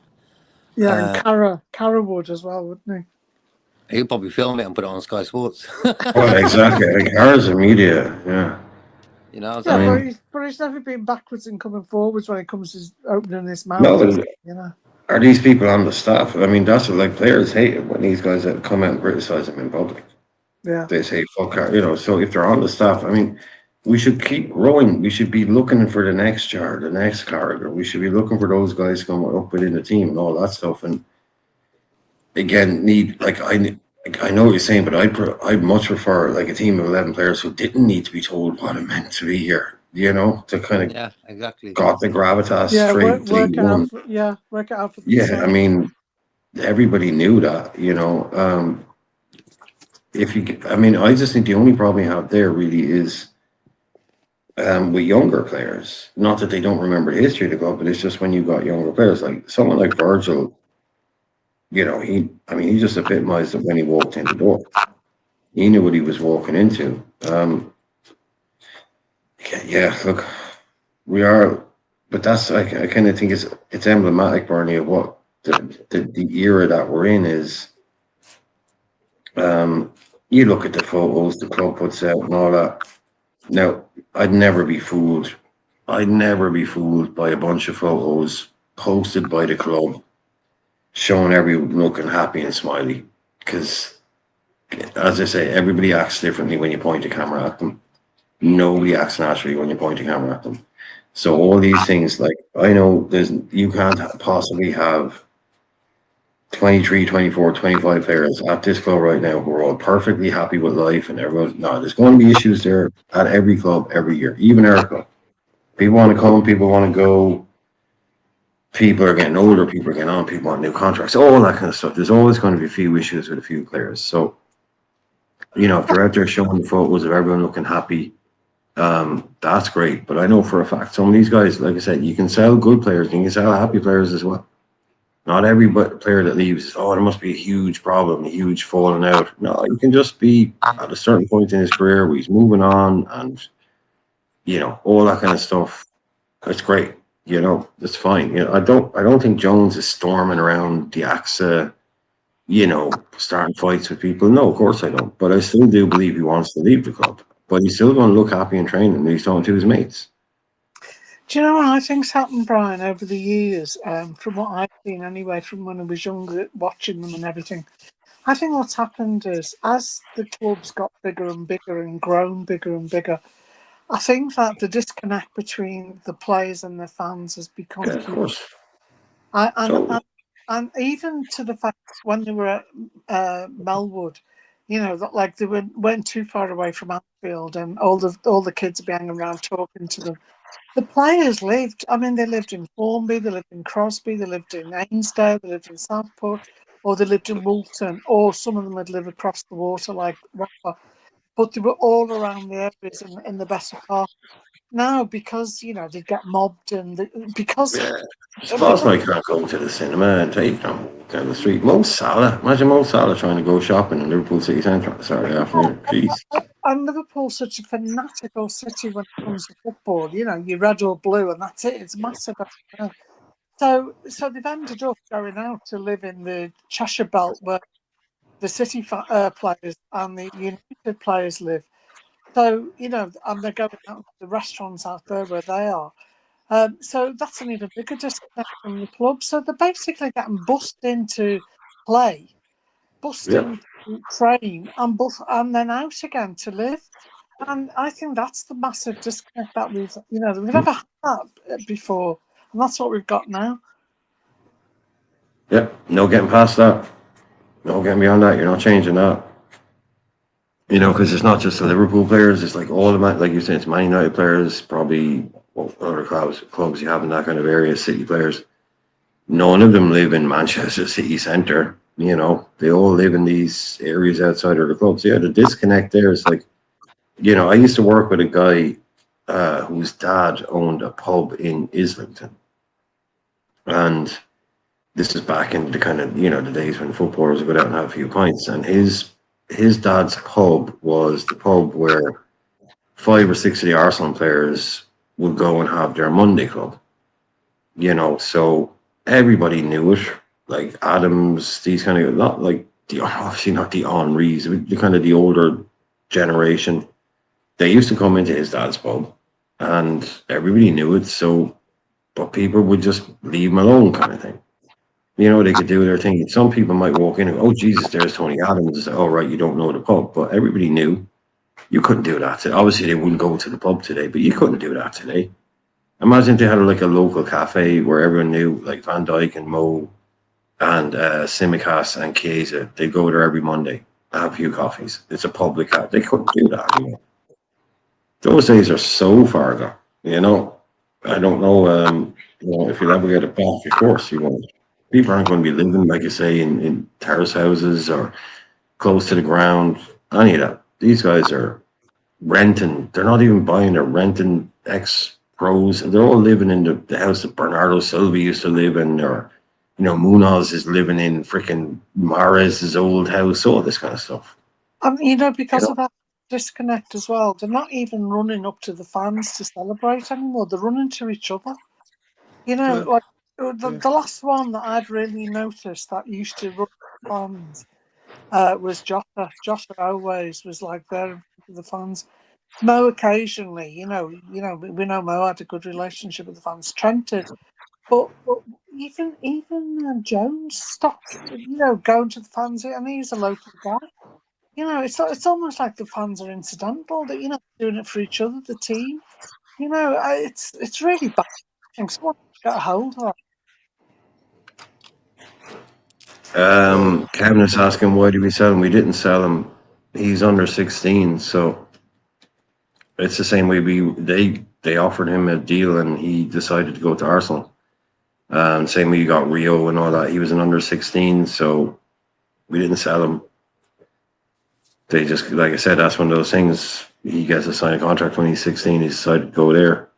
I said, like we did with Rio and that kind of stuff. We brought in a couple of players like that. You know, Man City, you've got a couple of players. It always happens. But yeah, we didn't sell him. We didn't sell Vincent Joseph. This is one of those. He was offered a contract by us and by Arsenal. He decided to go to Arsenal. So that we'll get the whole tribunal fee thing on that one.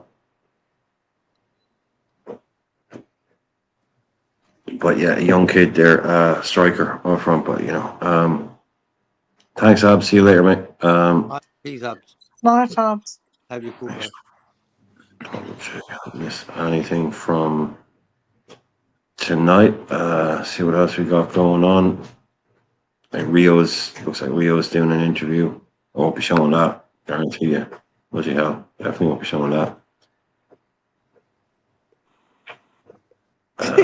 Or anything? No. Scrolling through, but you can't show it. You'll have to talk about it. Yeah, no, it's just, yeah, it looks like Rio's done an interview, so there'll be loads of quotes from that. Yeah, everything's timelines. It's going to be Rio quotes now for an hour. I hate when they do that. They just like all these things, they'll watch an interview and then just chop it up and make it into 40 different tweets. Yeah. You know, He said 2 minutes is so annoying. Yeah. Yeah. Do you know the worst one is? I won't even watch it anymore. Is the Liverpool Echo? It's the ads that come with it. I hate it. Oh, forget it. Echo, no way, man. Do you know what that Bad. used to be? That my dad, JK, used to get 2 Echoes in the afternoon because there was an early edition and then there was a later edition. And he didn't want to miss anything to do with the sport, you know. He was an Evertonian, although he followed Liverpool as well, you know. But like he'd buy both, and you know, it was a good Had paper. Joe, we lost Joe. It was a good paper, and then the next thing was it wasn't a good paper anymore. It's horrendous now. Horrendous. The sort of paper that used to write things over the crop top era and that. Just like mad comments and stuff like that. I'm like, what they're doing? Yeah, they destroyed the city. All they do is like show the worst side of the city. Yeah, it's Reach Media is what happened to them basically, because with the dawn of the internet and the age of the internet, you know, the papers, the actual print papers, were going out of business big time. Obviously the likes of the Mirror and the Times and all they can still, like, you'll still walk into the shops and they're still there. But all those papers, like Brian's talking, like the Manchester Evening News was like, it's the Manchester version of Liverpool Echo, and so loads of regional papers. Yeah. And Reach Media basically was one of those companies that just said, right, these individually are all kind of screwed, but if we own all of them, so Reach Media bought Manchester Evening News, Liverpool Echo, the Leeds version, or whatever it is, to have them all. So almost overnight, the Manchester Evening News and the Liverpool Echo almost became the exact same site. The site looked the same, except it was Manchester instead of Liverpool. They got rid of all the journalists. They were doing the same stories. So the Echo is completely just screwed. Now, if you try and read the Echo on your phone, it's just completely impossible. It's destroyed with ads. Completely destroyed. So yeah, they don't have any. They're all just run from one central hub of nonsense now, and they don't have any local. That's why James Pearce and all those guys kind of gone out there. Do you know what? They used to have a massive obituary section every night, you know, in the Echo, and anybody who knew anyone would see if someone had passed away. And my dad used to read it every night, and he'd say, "While I'm not in here, I know I'm still alive." He used to crack me up. Yeah, it is. It's the Manchester Echo. It's the same. The whole thing. It's all gone that way. Well, this is interesting. Again, from the guy that wants to kill my channel. Moussa Sissoko will be the new agent of Kavica Kvaratskhelia. As PSG as a agreed sign with new deal. And this guy, I mean, like I say, Romano has always said one of the biggest indicators that a player is looking to move a club is when they change agents. 90% of the time when a player changes agent, it's because he's moving. Yeah, I don't think he's going to move this year. They're obviously not going to move this year. But I believe that's the Moussa Sissoko that played for us, by the way. I think it is. I think it is. I didn't know he was an agent.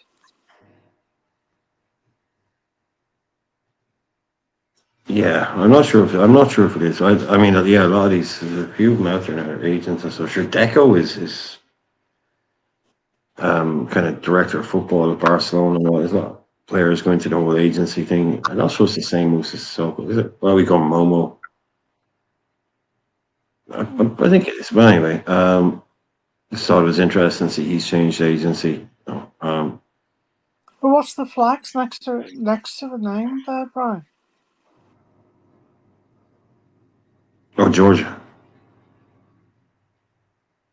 This one. Is that for Kvaratskhelia? Yeah, he's Georgia. Yeah, that's the Georgia flag. Oh yeah, and it's not for Sissoko. Oh yeah, it's for Kvaratskhelia.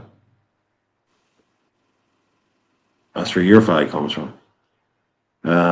Obviously, everybody loves to see this.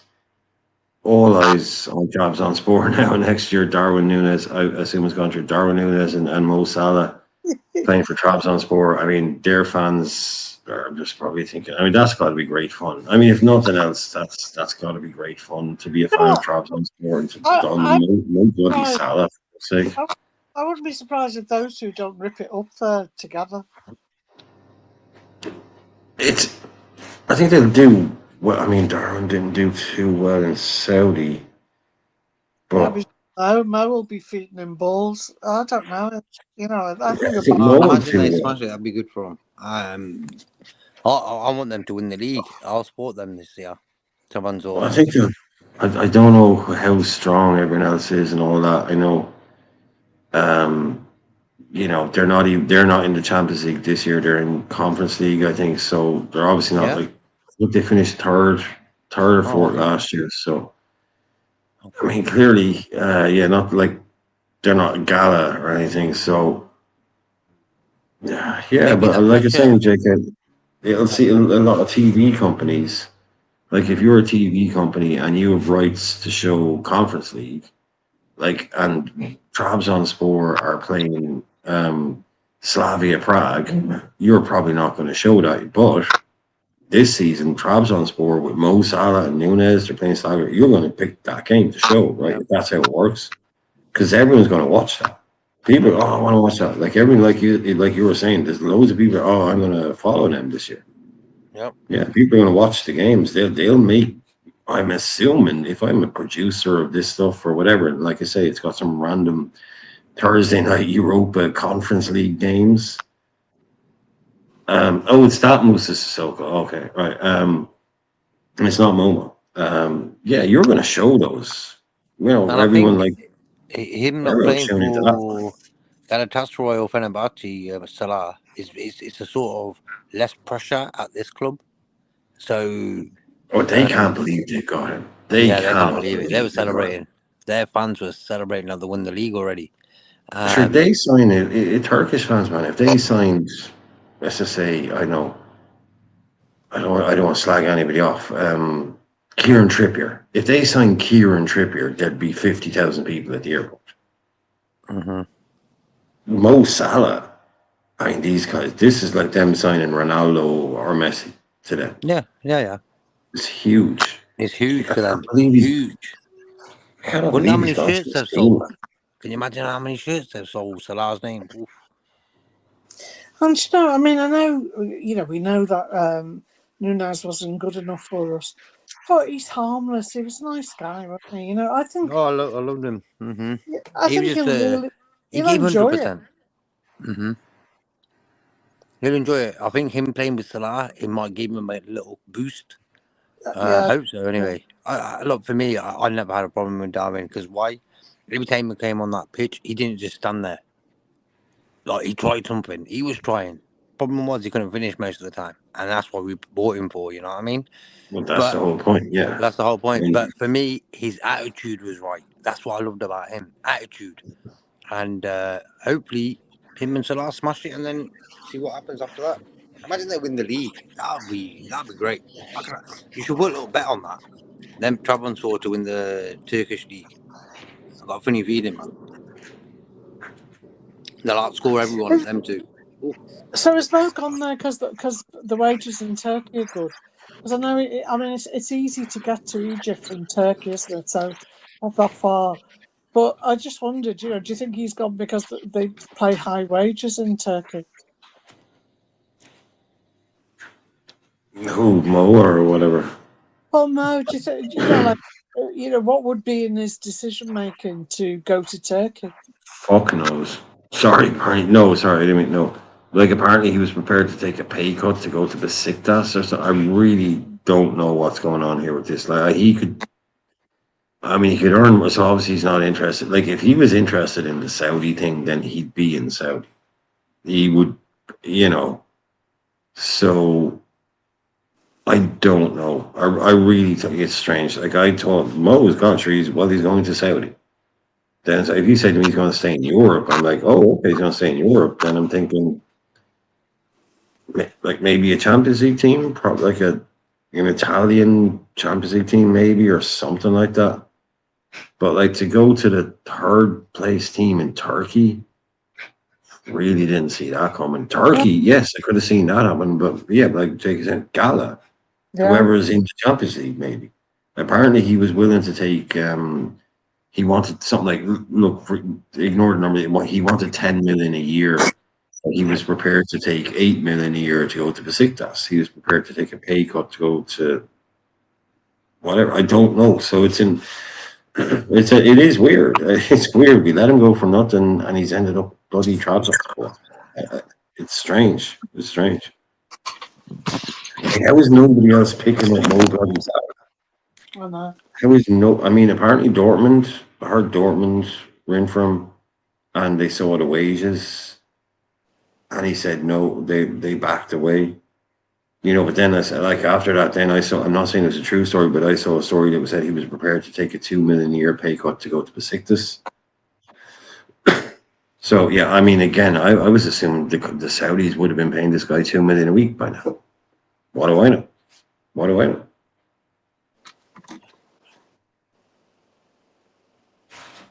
It's just, I mean, like a lot of people think Mo leaves Liverpool, goes Saudi Arabia, and then, he's on a quarter of what the likes of Benzema and Ronaldo are at.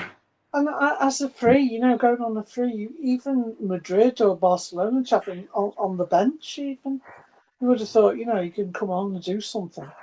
And it just doesn't seem to make sense, really. Like I said, whatever he's into, maybe just like really not interested in that Saudi thing, but talk about America and all that. But yeah, Turkey is like on a plane. What is it, like an hour from Egypt? He's basically, he's very near where he lives or where he's from, so maybe it's just that kind of thing there. Makes sense, doesn't it? Yeah, if nothing else, if he doesn't really care that much about the money, like obviously he's made a lot of money commercially. Not even forget what we paid him. So I mean, but yeah, just underwhelming. Just it's like, okay, Mo at Trabzonspor. I would not have had that. I would not have picked that. Is there anyone there that you know, like a player or a manager or anyone? Darwin. No, apart from Darwin, is there like a manager that? Oh, God knows. There might be some random Egyptian dudes or other guys. Yeah, I don't know who plays for Trabzon, really, other than him. Quick look at it now. I don't know if they definitely even signed him. Let me see what else they got. I mean, Darwin. Man City looking at that doesn't make sense to me. Oh, and Nana. Okay, yeah, the ex-United goalkeeper. He's there. That was the funny picture. Yeah, Andre Onana, the ex-United goalkeeper. He's there. How is it? Onana, the guy that was at United, the goalkeeper. Yeah. He was a bit of a clown as well, wasn't he? No fucking way. Sorry, John Lundstrom.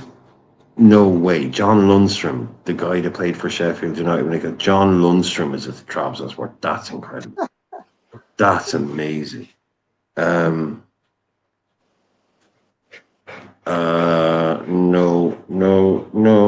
I don't see anybody else. No. And I don't see any other. I can't believe John Lundstrom is at Trabzonspor and playing with. That's what's John Lundstrom is going to be playing with Mo Salah and Darwin Núñez by the looks of it, and Andre Onana. That's crazy. That's crazy. I know, Nana. I mean, come on, over here. Mo was Savage is there. Yeah, Savage, the old centre back. Yeah. I think he was gone. He might even have been gone by the time Mo got here. That's how long ago Savage is gone. John Lundstrom, though. That's beautiful. That's the fact that John Lundstrom is going to play in the same team as Mo Salah. That's fantastic. You cannot beat that. Who knew John Lundstrom? That's mad. Okay, this thing I know is complete nonsense. Like I said, this Man City thing, Chelsea have set a 5 p.m. deadline tomorrow. If anybody wants to buy Enzo Fernandez, 5 p.m. tomorrow or bust. Which would make me wonder why they would be looking at him. They bought Bowadi, they bought Elliot Anderson. They're looking at bringing in Enzo, so it would make a lot more sense to me if this was a Chelsea interested in McAllister link. But I can't say. I mean, obviously, this would only happen if they didn't get. He is an FPL legend, yeah. if they didn't get Enzo. You couldn't see him buying both. Like, they're not buying Enzo and McAllister and Elliot Anderson and Buwadi. No, that's too many. Yeah, that's nonsense. Like, so By me. I can see this. Oh, Bernie's gone. Thanks, Bernie. But who's left there? Rodri may be leaving. Bernardo Silva's no, left. he's definitely gone. Roddy, by the looks of it now, it's Yeah. either, it's just when, not if. So they're trying to replace Rodri with Enzo and Elliot and Buwadi. That's good, though. I like that. That I sounds good. would take. I'll I take would that. take, as much as people Enzo, they hate Enzo. I'd take Enzo Fernandez, Buwadi, and Elliot Oh, he's Anderson. top. I think Enzo Fernandez So, is top there for me. I'd 10 take goals it. and That's a 4 strong assists. midfield. Yeah, Enzo's Yeah, a I good know. player, man. Let's be serious. Buwadi's a top. The composure on that lad is, you can't teach that. That's good. That's a good sign. Yeah, you either got it or you haven't. And Elliot Anderson proven in the Premier League. Top, 8-6 kind of guy. I mean, I would absolutely. You give me that over. Okay, so sorry, Sabasa. You give me Enzo, Elliot Anderson, and Buwadi over Grav, Mac, and Dom right now. I'm taking absolutely. To me, that's an upgrade. That is. Yeah, but Enzo for me, I reckon he's gonna go. It's going to have to happen soon. If Chelsea are to be believed, it has to happen soon. It'd be a mad one to get done in a day. Basically, you've got what, 12 hours? In some, no, not 12 hours.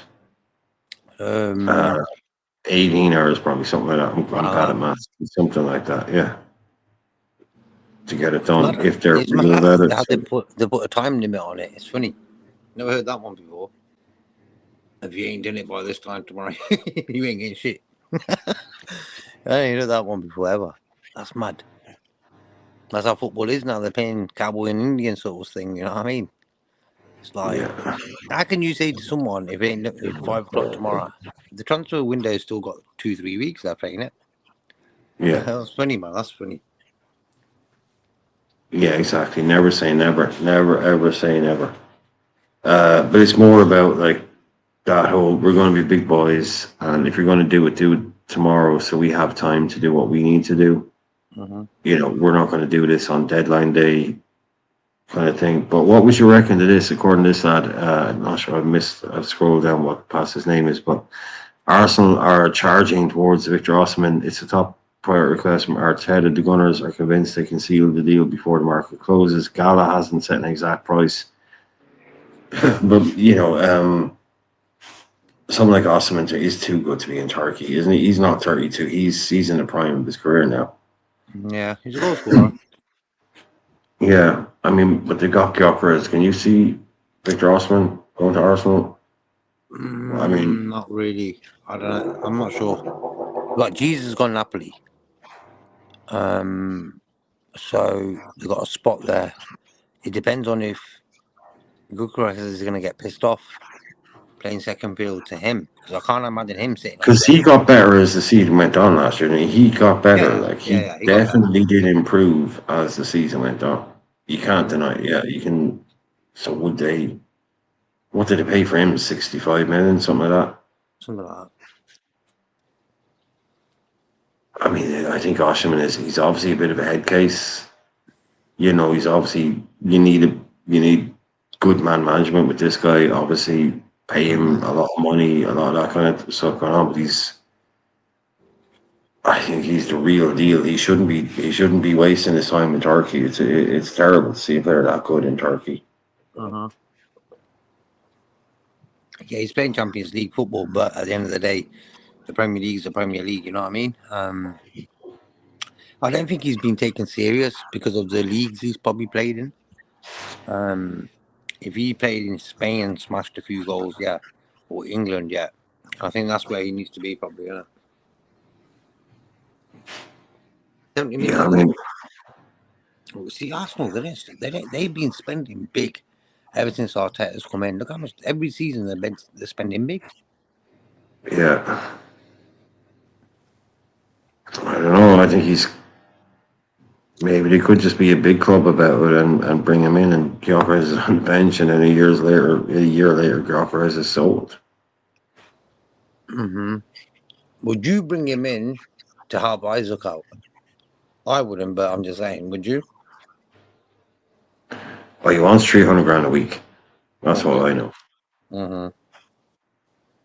That's like Romano's been saying that for 2 years. Like people say he's been doing that, saying people keep sending me messages saying why isn't Osman playing for this club, this club. And he keeps saying, I've always said it's the wages. It's the wages. Like apparently he wants 300 grand a week in his pocket. So if that's England, he wants 600 grand. I don't know, but that was the story back in the day. I don't know. But as it was one of those things, Romano always said, anybody ever asked me, what's the problem with Osman going to England? He says, number one problem, wages. He said, I remember he did a video about a year ago. He said, Osman could have been at, and he named off like 5-6 different clubs right now, like Liverpool, Chelsea, blah, blah, blah, loads of, and he said, the reason he's not at those clubs, wages. I'm like, how much is this guy asking for? You know what I mean? I know they introduced this new kind of tax law in Turkey to allow them to pay people a ridiculous amount of money. I mean, don't quote me on the figures, but this guy, apparently, like, as I said, Romano would always say, it's the wages. Mm-hmm. And I'm like, wow, if this guy's wages are putting off Premier League clubs, and you're thinking, well, how can he be in Turkey? Because they've done almost like the kind of an MLS type thing in Turkey where you can pay one guy $1 billion kind of thing, something like that. And it's a lot more complicated now, obviously. But JK, listen, man, thanks for being in. There's not too much more to go over. Everyone now, it's top 10. It's early. It's not too long a show, especially for us. But a few bits and pieces. Yeah, Mbaye is on Liverpool's shortlist. However, not as the number one choice. Blah blah blah. All I know is we've got a game against Newcastle in, call it 2 weeks. Mm-hmm. I don't know what exactly it is, but call it 2 weeks. And this is where we are. So anybody even comes in tomorrow is just super, isn't it, Jay? It's just like, even if you come in tomorrow, it's like you might get. Well, yeah, by the 5 o'clock deadline. I mean, I don't expect anybody to play against Como. Anybody new, basically, is what I'm saying. So anybody we sign, they're not going to play against Newcastle probably, are they? Doubt it. By the time they're trained, settled in, got a yard and all that, it's going to take at least 2-3 weeks, even a month maybe, you know what I mean? And that's why, for me, I'm a bit frustrated in the way we're taking our time. Like, yeah, we could have probably wrapped this Barcola deal up. But who's your, as it stands right now, who's your starting 11 right now? Even because I said, who's your starting 11 against Newcastle? Okay, top of my head is Alisson, Frimpong. Yeah, top of your head, definitely. Just not going to pick it apart, definitely. I'll go Alisson, Frimpong, that lad from Barcelona, Virgil, Kirkes, Szoboszlai, Trainioni, Wirtz, Gapco, Isaac, Rio. Yeah. My team, man. That's all right. Yeah, like you could do a Munoz for a Gakpo. You could do simple. Yeah, but I'd be very similar to you. We did this. I think, hopefully it's going to be. I mean, does he have the balls to start Trainioni against Newcastle? Is the only thing. Like it's the first game. I mean, it's not like does he have the balls? It's like it's his first game. It's an away game. Does he go for a kind of a more potentially solid grab? I don't know. You know what? As well, though, I was saying Trainioni I would use in home games more.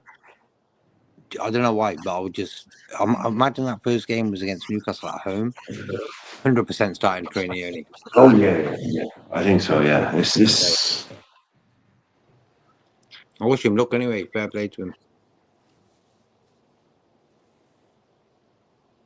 No, I suppose I'm saying like I wouldn't blame him for not starting Trey away first game of the season, but he'll know. I reckon we guarantee he would love to, Yeah, but but you might again, I not want to wouldn't. risk But it it'll in be case. huge. Yeah, it'll be a huge call to see what he does Yeah. in that one. Again, he's a kid. He's away. I reckon he might go with the safe number, Gravenberch, Soboslai, Works in front. Yeah, again, Depends on wouldn't Sunday. blame him. Yeah, I wouldn't blame him in that. But for Mm. me, just seeing Trainee only playing all them games, he gave me this piece I ain't had in a long time in that midfield. And he's a young lad in that. He's so close to being there. He's so close. Like if this kid was 20, that'd be cool now. That'd be cool. You'd be like, he's still young, but Jesus, get him in. It'll be a brave manager. It does. I'd love to see Sunday, what like last week he played Gravenberch, Soboslai, Works. first half. Yeah. Yeah. So we'll see on Como. There's 2 games, but I think the second game will be the better team, the evening game. And I think if we see a Soboslai, Works and Trey in that first half, I reckon he might go with that. That's true. I hope he does. That'd be crazy. No, you'll know, and you should know as well because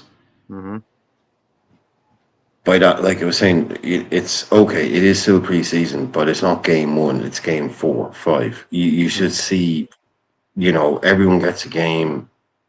Game 1. Game 2, a little bit less first, and game 3, a lot of people start playing an hour. Game 4, by the time you get to game 5, it's like, yeah, it should be obvious what you're doing. It's not like, you'll see he's really close when he has to be. I reckon he's sitting there. Eero is like, just like us. I want to start this kid, but can he do it? And you don't know until you try with a kid like that. That's true. And the thing is, one thing I've taken from them 2 defeats was, in the first half, they've had the team talk and all that, and Ariola gave them the speeches and all that, and the team went out with that energy and controlled the game. So how much is that worrying you though? That whole like consistent go 2 up, go 3 up, and the big drop off, man. It's like, whoa, what's going on here? Hang on a minute. Yeah, that was horrible. Because like we were 2-0 up. We were watching the Monaco game. We were 2-0 up, and you had a couple of smart arses obviously going, well, you were 2 up against Leeds, and bloody 20 minutes later, they're 3-2 down. That's annoying. But we're right there. It's just like, shit, it's exactly the same thing. Good and then you have the manager come out saying, we can't do what I need to do for 90 minutes. And now I'm not expecting to have to get up to speed immediately, but the season is starting now. So how do you work the fitness up to the them being able to do it for 90 whilst also playing games? I think the World Cup and whatever, the travel, America, this, that, and the other, has maybe played a little part of it. Isaac was there, Works, McAllister, Virgil, they're all at the World Cup and that. Some left early, some left late. So McAllister might take a bit of a while to get into it as well. So imagine McAllister's sharp as anything. He's ready to play against Newcastle and he gets in and he just smashes it, So we don't know what's happening really with fitness wise. Yeah, we're kind of discounting that. We're very much discounting that in a big way because he could still have a big, like his dad has come out. His dad, who's also his agent, has come out and said he's not going anywhere. He's said some stuff like that before. That's fine. I expect that. But this is it. Sorry, this is just his dad. Alexis will stay at Liverpool, and we have not discussed any possibility of him leaving the club this summer. That's straight from his dad's mouth. So I wish him the best because I like McAllister in the title winning season. Favorite player, man. You had Salah, Virgil, I understand, but this guy was, I need to see more of that, and I need to see him giving through balls, like play the 10 role sometimes in a game. Like for me, football. Get creative. Start getting creative with your passes. I haven't seen that enough in him. No, he used to do it for Brighton a lot, man. We used to score a lot of penalties for Brighton, but he was I suppose he was more demander, wasn't he? He was the man at Brighton. He was the man there. Yeah, we He got used to too play many men. 6, 8, 10. Yeah, wherever it was like he played 10. Then if Gross was out, he played 6. Then he played 8. But he was always like he was a fantasy football. Like 6 million, he was on pens. He'd get you goals. He'd get you assists. But then again, you get them type of players where they're playing at a good club, and they will push until they get to a top club, and then they're like, "Oh, I'm on holiday now." So look, McAllister's had one good season out of 3. Yeah, I'd agree. And Like that Grav Mac thing worked really well. It worked really well. That Mac Grav thing worked really well. It won us a league, but it obviously was figure outable, if that's a phrase. You know, teams copped on pretty quick to what it was, and they can, you know, that's how tactics work. You always have to change. You know, like Slot said, this is the Premier League. If you try and do the same thing for a year, everyone's going to know what you're doing. You always have to be changing it up. That Matt Grab thing got us enough points to win a league, but by the time we were, like you say, you know, we're staggering over the line.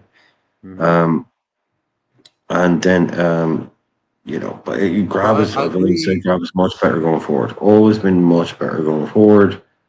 So let him go forward. But if you have other people in your team that are better going forward, you can't make him play as a 6 just to get him in the team. So his future is, I mean, one more signing in midfield and Grab is out the door almost, if you know what I mean. Like, because Dom is nailed on in his midfield. Wirtz is nailed on as one of the, you can, like, we have a striker and 2 wingers. You know, so there's Wirtz and Sabazai, there's pretty much only one place left. You sign a Kone, for example. Then Grav and McAllister and Jones, Endo, all immediately second choice. Yeah. That's what I mean. And look Trainioni's already there then.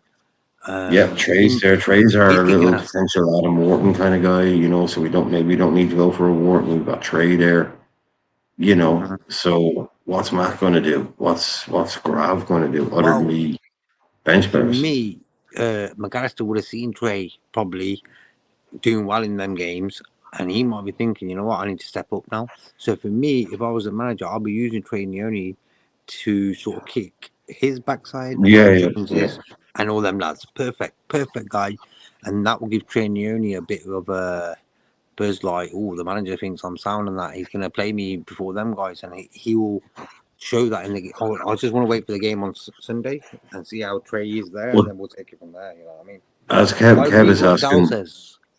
About that Newcastle, Dow just wrote about Newcastle there for the taking. They're for the taking, they're a mess, man. They are in a mess, you know. But just no, I know Kev is asking. As far as I know,